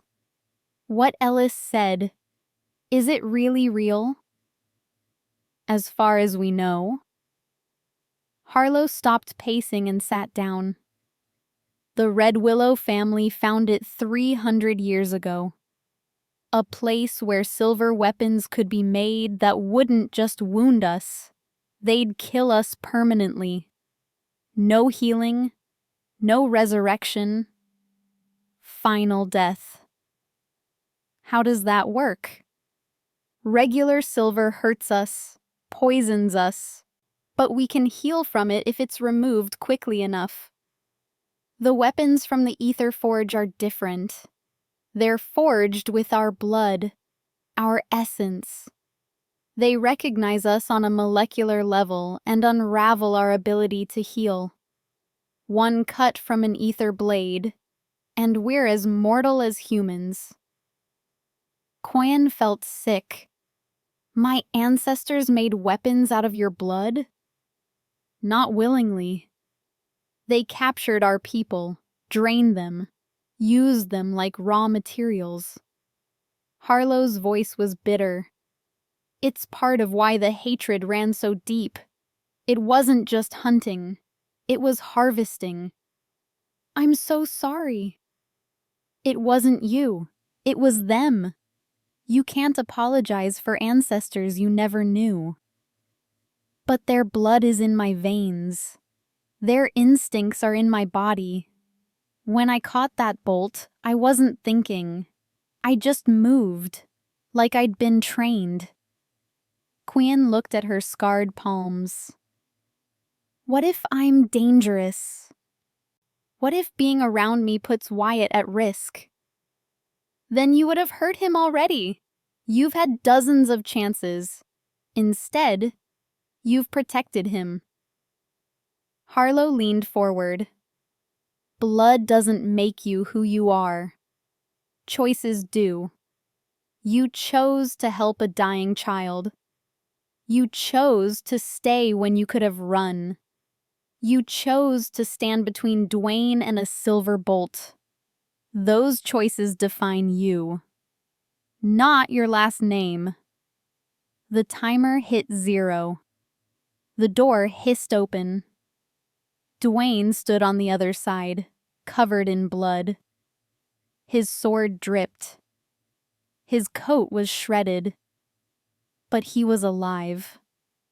"Father!" Wyatt woke instantly and launched himself at Duane, who caught him with a grunt. "I'm here, little prince. I'm here." "You're hurt. I'll heal." Duane looked past his son to Quyen. Their eyes met. Something passed between them. Relief. Understanding. Something deeper that neither could name. "The hunters?" Harlow asked. "Dead or fled. Thorn is securing the perimeter." Duane's expression hardened. "We captured one alive. Grayson Crowhaven. He's being questioned now." "Did he say who hired him?" "Not yet, but he will." The promise in Duane's voice was ice cold. They made their way back through the manor. The damage was extensive. Scorch marks on walls, broken windows, blood on marble floors, bodies being removed by guards who worked in grim silence. Quyen tried not to look, tried not to see the faces frozen in death. These people had come to kidnap a child, she reminded herself. They'd earned what they got. But she'd never seen death like this before. Never seen violence that wasn't on a screen or in a book. The reality of it made her stomach churn. Duane led them to what he called the judgment chamber. A small room with stone walls and a single chair bolted to the floor. Grayson sat in it, his shoulder bandaged, but his face defiant. Thorn stood beside him, arms crossed. When Duane entered, the general straightened. "He's confirmed it was an inside job," Thorn said without preamble. "Someone from the estate gave them the security codes, told them when to strike." "Who?" Duane's voice was deadly calm. "He won't say. Claims he doesn't know the name. Just that the contact wore council robes." Thorn's eyes flicked to Quyen, and that the information was purchased with Redwillow gold. Every head turned toward Quyen. She felt the weight of their stares, the immediate suspicion. "I don't have any gold," she said. "I had $18 to my name when I found Wyatt. You can check my apartment. It's a studio with peeling paint and a broken heater. I'm not financing secret hunter operations." "But your family might be." Thorn moved closer. "Maybe there are others. Other Redwillows hiding in plain sight. Maybe your mother contacted them before she died. Maybe this whole thing, finding the prince, calling us, playing the innocent waitress, was a setup from the start." "That's ridiculous," Harlow snapped. "Is it?" Thorn gestured to Grayson. "Explain the gold, then. Explain how he knew about the Redwillow descendant before we did." "Maybe he's lying," Quyen said. "Maybe you're lying." The room went silent. Thorn's expression turned glacial. "What did you say?" "You heard me." Quyen stepped forward, surprising herself with her own boldness. "You've been against me from the start. You questioned me, threatened me, pushed for my execution. What if you're the traitor? What if you hired these hunters and you're trying to pin it on me?" Thorn laughed. "You have no proof, no evidence, just baseless accusations from a girl who's been here 3 days. And you have no proof of my involvement, just a prisoner's word and some gold that could have come from anywhere." They stared at each other. Quyen's heart hammered, but she didn't back down. "Enough!" Duane's voice cut through the tension. "We're going in circles. Thorn, continue the interrogation. Find out who this contact is. I want a name by morning." And her? Thorne nodded at Quyen. She stays with me, where I can watch her. Duane's tone left no room for argument. If she's a traitor, she'll slip up. If she's innocent, she's safest under my direct protection. Either way, the situation is contained. Thorne looked like he wanted to argue, but he just nodded curtly and turned back to Grayson. Duane guided Quyen and Wyatt out of the chamber. Once they were in the hallway, Wyatt spoke up. Quyen's not a traitor. She saved me. She saved you. I know, son. Then why is everyone so mean to her? Because they're scared. And scared people look for someone to blame. Duane ruffled Wyatt's hair. But we know the truth. That's what matters. They returned to the infirmary, which had somehow remained untouched during the attack. Calla was there, preparing medical supplies. She took one look at Duane and pointed to the bed. Sit. You're bleeding from at least 6 places. I'm fine. Sit, or I'll make you sit. Duane actually smiled. Yes, ma'am. While Calla tended to him, Wyatt climbed onto Quyen's lap. He was quiet, subdued. The attack had scared him badly. Can you sing the song? He asked quietly. The one from the music box? Quyen's throat tightened. You heard that? Harlow told me. She said your mother taught it to you, that it was special. It is. Will you teach it to me? Quyen looked at Duane, who nodded slightly. She took a breath and began. Beneath the willow's silver tears, where moonlight fears to go. Wyatt listened intently, his head resting against her chest. By the second verse, his eyes were starting to drift closed. By the third, he was asleep. He likes you, Calla said softly as she worked on Duane's wounds. I haven't seen him this calm since before his mother passed. Quyen has a gift with him, Duane agreed. With people. She makes them feel safe. It's a rare talent. Calla finished bandaging and stepped back. You're fortunate to have found her. She found me. In an alley. In the rain. When everything else had failed. Duane's eyes found Quyen's. Fortune had nothing to do with it. After Calla left, they sat in comfortable silence. Quyen held Wyatt. Duane rested in the chair, his eyes closed but his breathing suggesting he wasn't really sleeping. Just thinking. Thorne is lying, Quyen said eventually. I know. You do? I've suspected for months that someone on the council was leaking information. Small things. Nothing I could prove. But this attack was too coordinated. They knew exactly when to strike, exactly where Wyatt would be. Duane opened his eyes. And Thorne was the one who suggested moving him to the infirmary this week.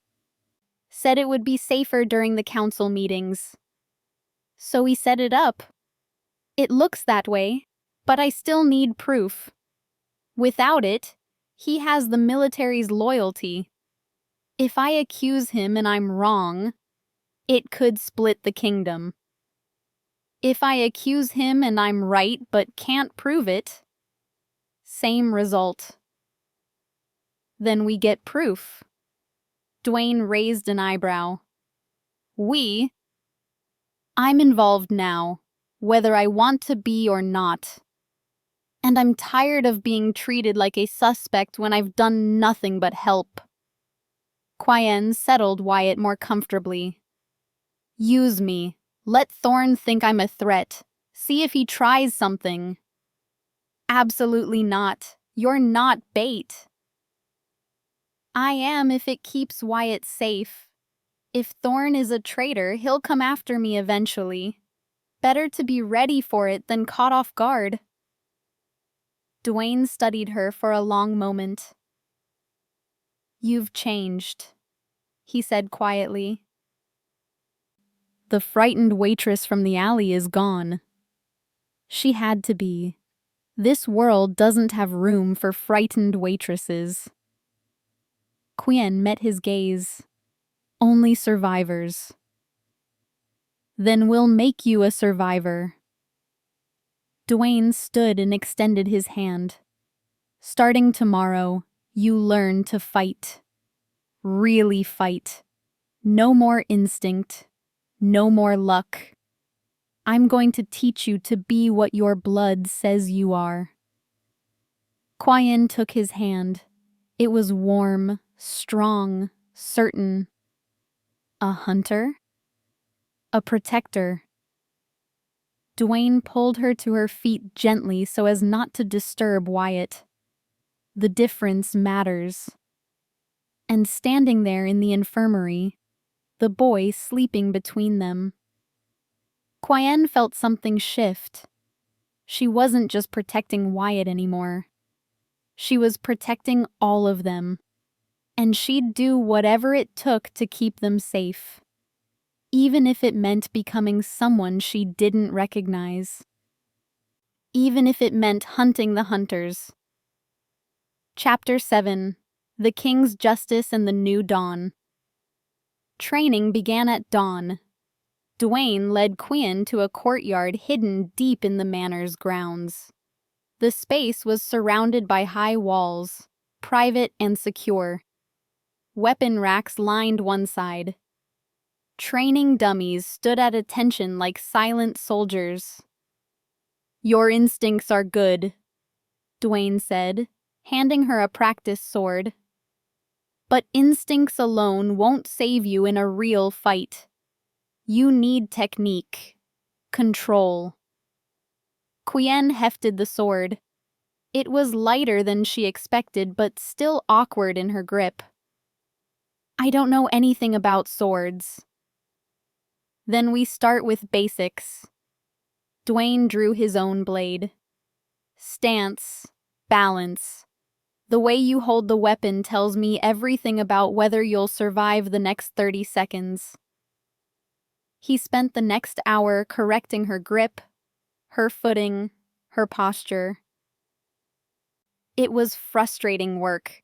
Every time she thought she had it right, he'd tap her shoulder or hip with his blade, showing her a weak point. Again. She raised the sword. He attacked. She blocked, but he slipped past her guard easily. You're thinking too much. Trust your body. My body doesn't know what to do. It does. You just won't let it. Duane stepped back, considering. When you caught that bolt, what were you thinking? Nothing. I just moved. Exactly. That's what you need. The mind creates doubt. The body knows truth. He attacked again, faster this time. Quyen moved without thinking. The sword came up, blocked, turned his blade aside. Her feet shifted, finding balance. Better. Duane circled her. The Redwillow family trained their children from birth. Combat was as natural as breathing. That's in your blood. Your cells remember even if your mind doesn't. You just have to trust it. They trained for 3 hours. By the end, Quyen's arms shook. Her shirt was soaked with sweat, but she was blocking more than she was missing, starting to see the patterns in Duane's attacks. "Enough for today," he said finally. "You did well. I feel like I got hit 1,000 times. Only 800. Progress." He smiled, and Quyen was struck by how different he looked when he wasn't being the alpha king. Younger, almost playful. "Come, we need to talk strategy." They walked back to the manor. The grounds were crawling with guards now. Extra security after the attack. Every shadow seemed to hide a sentinel. In Duane's study, Harlow and Calla were waiting. A map was spread across the desk, markers and notes scattered around it. "We've been tracking Thorne's movements," Harlow said without preamble.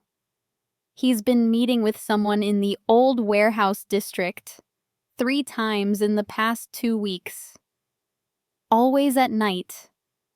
Always alone." "Did you follow him?" Duane asked. "Once. He met with a man in hunter gear. They spoke for 15 minutes, then separated. I couldn't get close enough to hear without being detected." Duane studied the map. "The warehouse district. Ironcliff territory. That's neutral ground. No clan claims it. Which makes it perfect for secret meetings," Calla added. "No witnesses, no cameras, just abandoned buildings and rats." "When's his next meeting?" "Tonight, 11 o'clock. Harlow tapped the map. "This warehouse here, it's isolated. One way in, one way out." "Then we'll be there." Duane looked at Quyen. "Ready for your first real mission?" Her stomach dropped. "Tonight? Already?" "Strike while they're confident. They think we're still reeling from the attack. They'll be less careful." Duane's expression hardened. "And I want this ended. Tonight." The plan was simple. Quyen would enter the warehouse first, posing as a lost traveler seeking shelter. If Thorne was meeting his contact, he'd reveal himself trying to either recruit her or eliminate her. Duane and Harlow would position themselves on the rooftops, ready to intervene if things went wrong. It was risky, possibly stupid, but Quyen had volunteered, and she wouldn't back out now. At 10:30, they left the manor. Duane drove, Harlow in the passenger seat, Quyen in the back. The city gave way to industrial wasteland. Factories that had closed decades ago. Streets with more potholes than pavement. The warehouse district rose from the urban decay like tombstones. "Remember," Duane said as he parked 3 blocks away. "Your bait. Nothing more. If he attacks, you run. We'll handle the rest." "What if he doesn't show?" "Then we try again. But he'll show." His contact confirmed the meeting time through channels we've been monitoring. Harlow handed Quyen a small device. "Earpiece. We'll hear everything. And if you need us, just say the word Willow." "Willow. Got it." They moved through the shadows. Duane and Harlow split off, scaling a nearby building with inhuman ease. Quyen continued alone, walking toward the warehouse like she had every right to be there. The building loomed. 5 stories of broken windows and rusted metal. The door hung open, creaking in the wind. Quyen stepped inside. The interior was a maze of old machinery and collapsed shelving. Moonlight filtered through the holes in the roof, creating pools of silver light among the shadows. Somewhere, water dripped with steady persistence. She walked deeper, letting her footsteps echo, making noise, announcing her presence. "Hello?" she called. "Is anyone here?" Silence. Then, from the darkness, a voice. "You shouldn't be here." Thorne stepped into a patch of moonlight. He wore civilian clothes, not his uniform. In his hand was a silver blade. "General Thorne," Quyen said, trying to sound surprised. "I was just looking for shelter. I didn't mean to intrude." "Don't lie to me, girl. I can smell Duane's scent all over you. He sent you here as bait." Thorne smiled. It was not pleasant. "Did he really think I wouldn't notice?" "I don't know what you're talking about." "No?" Thorne moved closer. "Then explain why you're wearing an earpiece. Explain why you're in the exact warehouse where I'm supposed to be meeting someone. Explain any of this without admitting you're here to spy." Quyen's hand went to her ear. The device was tiny, barely visible, but Thorne had still spotted it. "You're working with the hunters," she said, abandoning the pretense. "You hired them to kidnap Wyatt. I hired them to remove Wyatt. There's a difference. I don't want the boy dead. I want him gone. Hidden away where Duane can't use him as an excuse for his weakness. Wyatt is a child. Wyatt is a mistake." Thorne's voice was cold. The product of Duane's obsession with humanity. His mother was human, weak, mortal. She died doing what humans do, failing at tasks they were never meant to attempt. And now Duane coddles the boy, teaches him kindness and mercy when he should be learning strength and ruthlessness. "You're insane." "I'm realistic. Our kind is dying out. Every year, fewer of us are born. Every year, more of us choose human partners who can't give us strong offspring.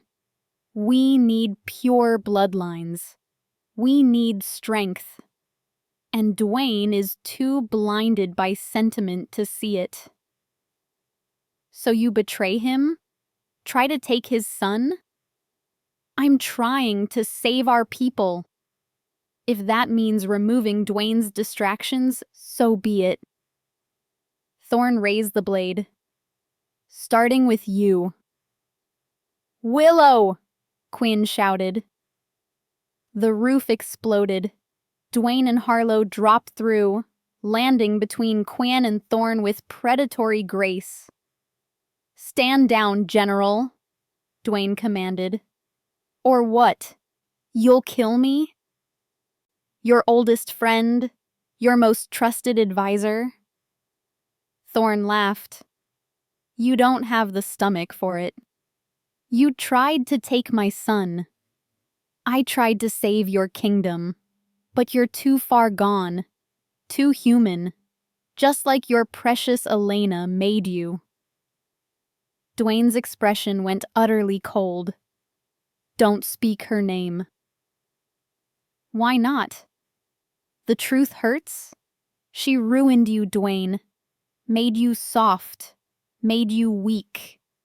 And now you're doing the same to the boy. If I don't stop it, there won't be a kingdom left to rule." More figures emerged from the shadows. Hunters. At least 10 of them, all armed with silver weapons. They surrounded Duane, Harlow, and Quyen in a loose circle. "Did you really think I'd come alone?" Thorn asked. "I've been planning this for months. Tonight ends with your death, Duane. And tomorrow, the council will elect a new alpha. One who understands what strength actually means." The hunters attacked as one. Silver blades flashed.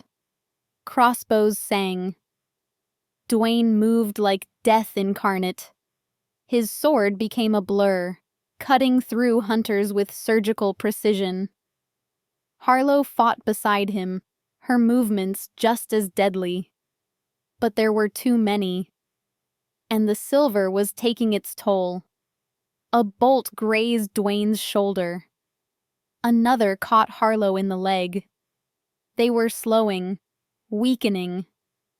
Quyen stood frozen. She had a sword. Duane had given her training. But watching real combat was different from practice. These people were trying to kill. Actually kill. And she was just... A hunter rushed toward Wyatt's father while his back was turned. Blade raised. Death in his eyes. Quyen's body moved before her mind caught up. The sword felt light in her hands now. Natural. She stepped between the hunter and Duane, her blade coming up in a perfect arc that caught the hunter's weapon and turned it aside. The hunter's eyes widened. Quyen didn't let him finish. She remembered Duane's training. Don't hesitate. Don't show mercy. These people came to take a child. Her blade found his throat. He fell. She stared at the body, at the blood on her sword.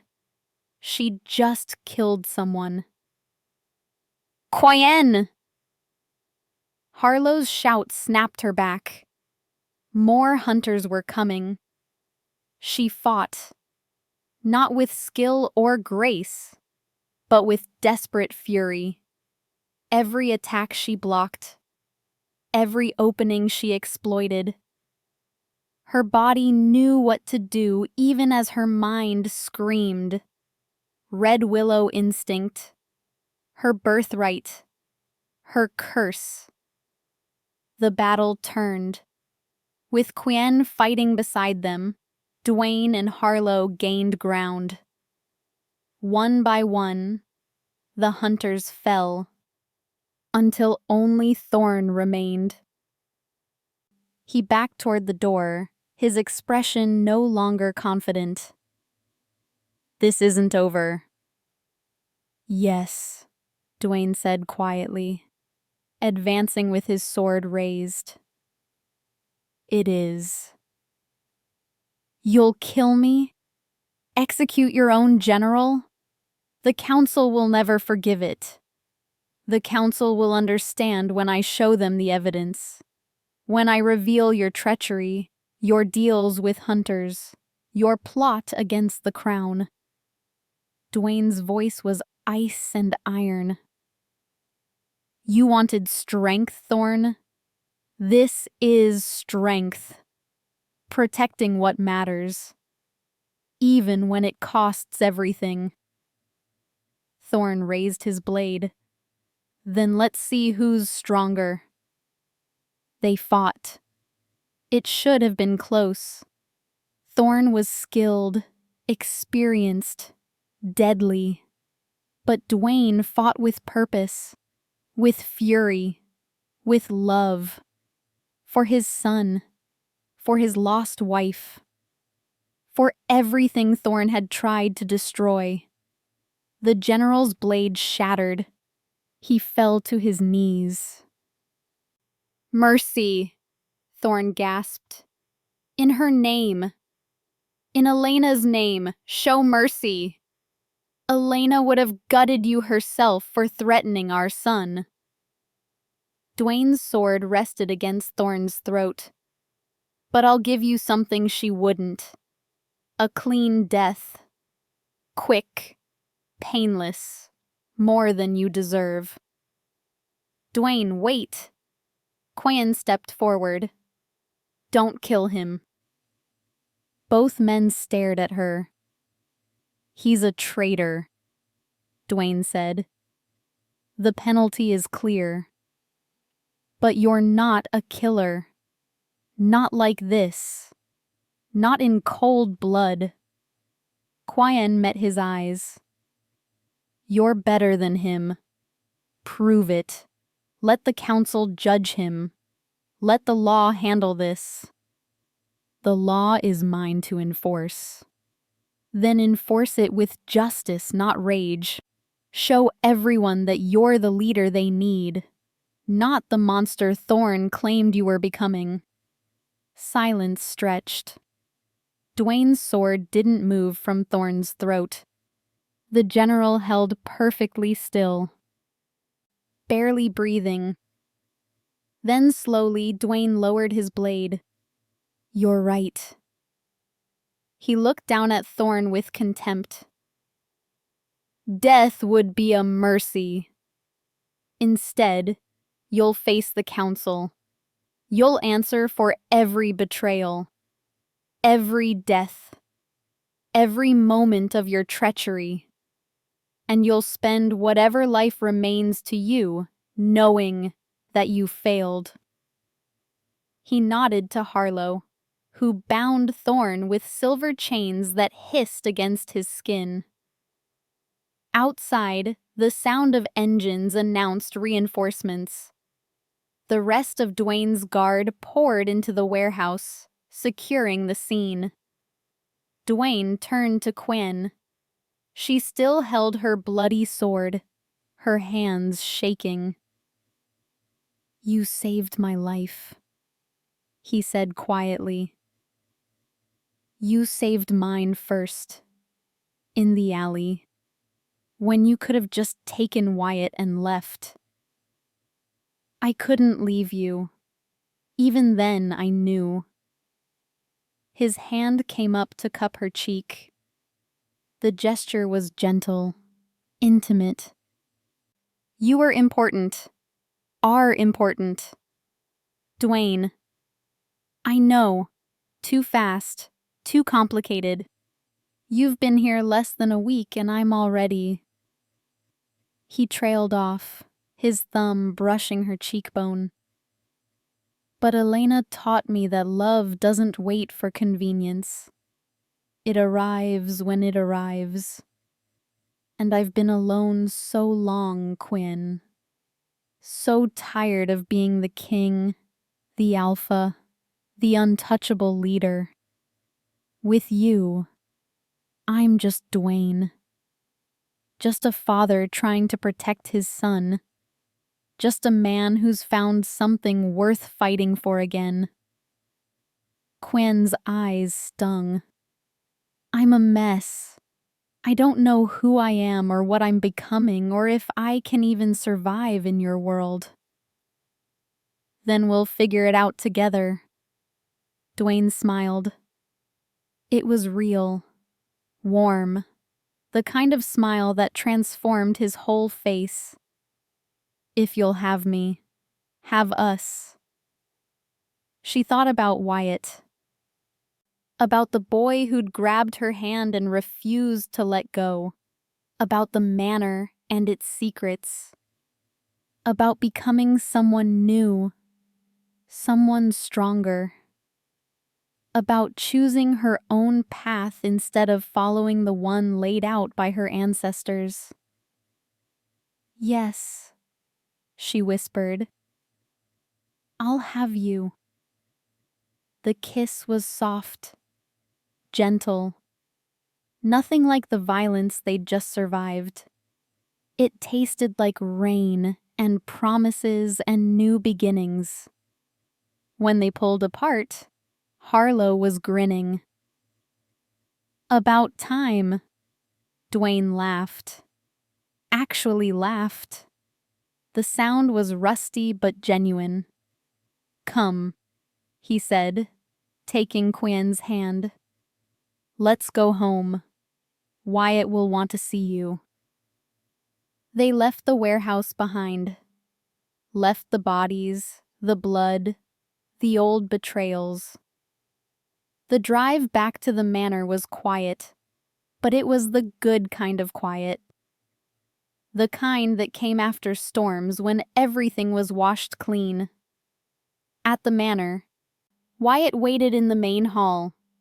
He'd refused to sleep until they returned, Calla had told them with fond exasperation. When he saw them, his face lit up. "You came back." "Of course we did." Duane scooped him up. "We promised." "Both of you?" "Both of us."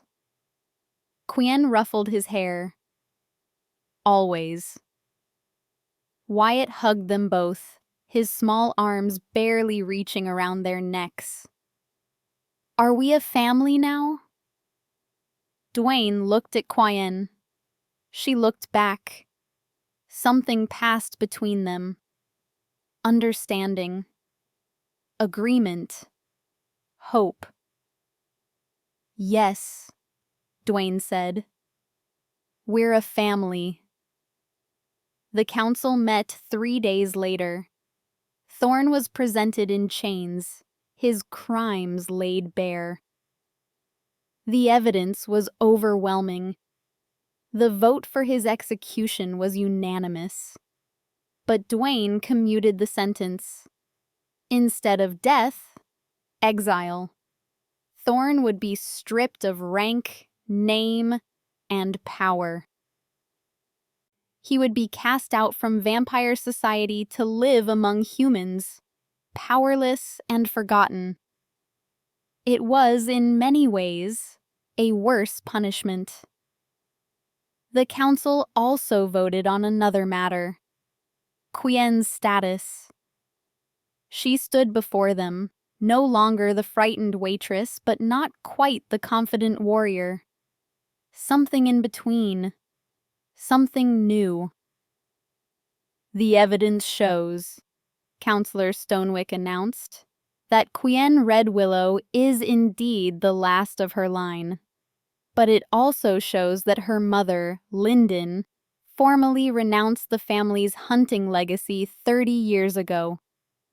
She destroyed their weapons, burned their records, and swore an oath to live in peace." He looked at Quyen directly. "You are Redwillow by blood. But by choice, you are something else. The council recognizes this. We grant you full protection under the Ashforde banner. You are no longer a potential threat, but an honored guest." Relief flooded through her. "Thank you." "However," Stonewick continued, and Quyen's heart sank, "there is the matter of your relationship with the Alpha King."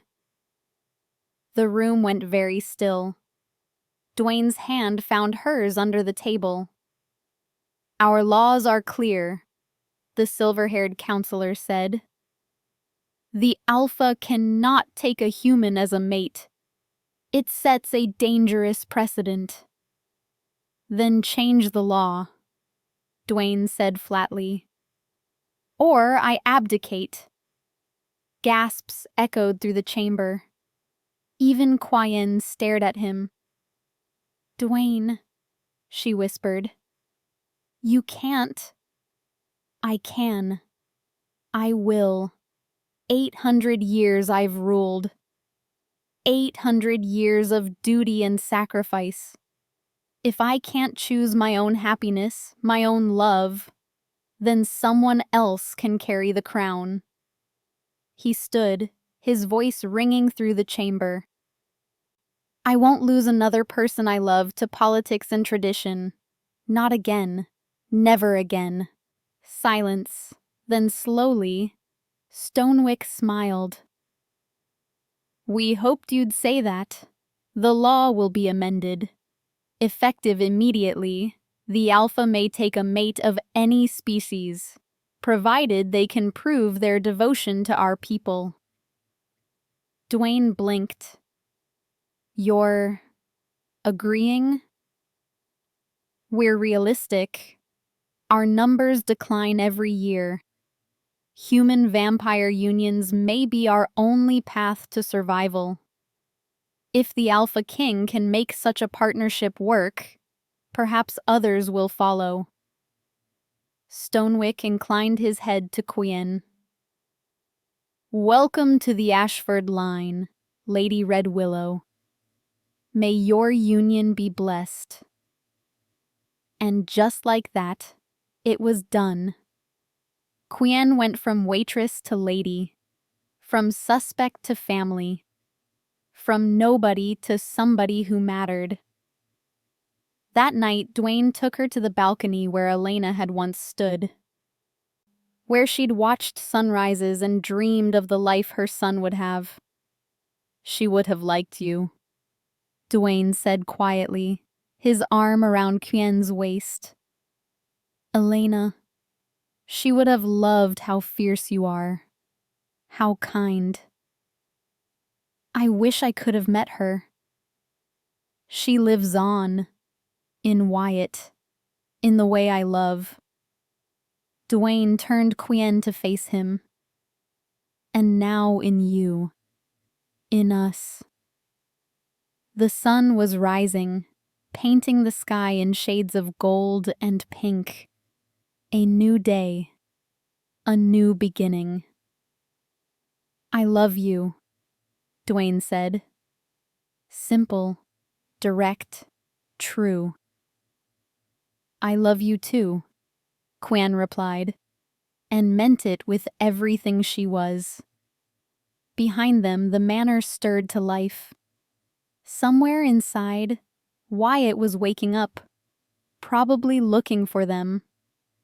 Calla would be preparing breakfast. Harlow would be running drills with the new guards. Life would continue. Challenges would come. But they'd face them together. Quyen Redwillow. The Omega waitress who dialed the Alpha in a rain-soaked alley had found her place. Not in the shadows where her ancestors had lived. Not in the normal world she'd known. But here, in the light.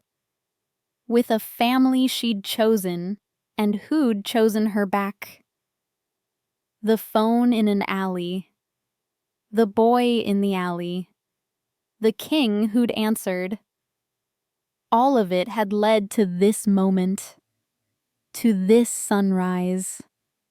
To this love. And as Duane kissed her while the sun climbed higher, Quyen knew with absolute certainty that she was exactly where she was meant to be. Home. Finally, impossibly, perfectly home.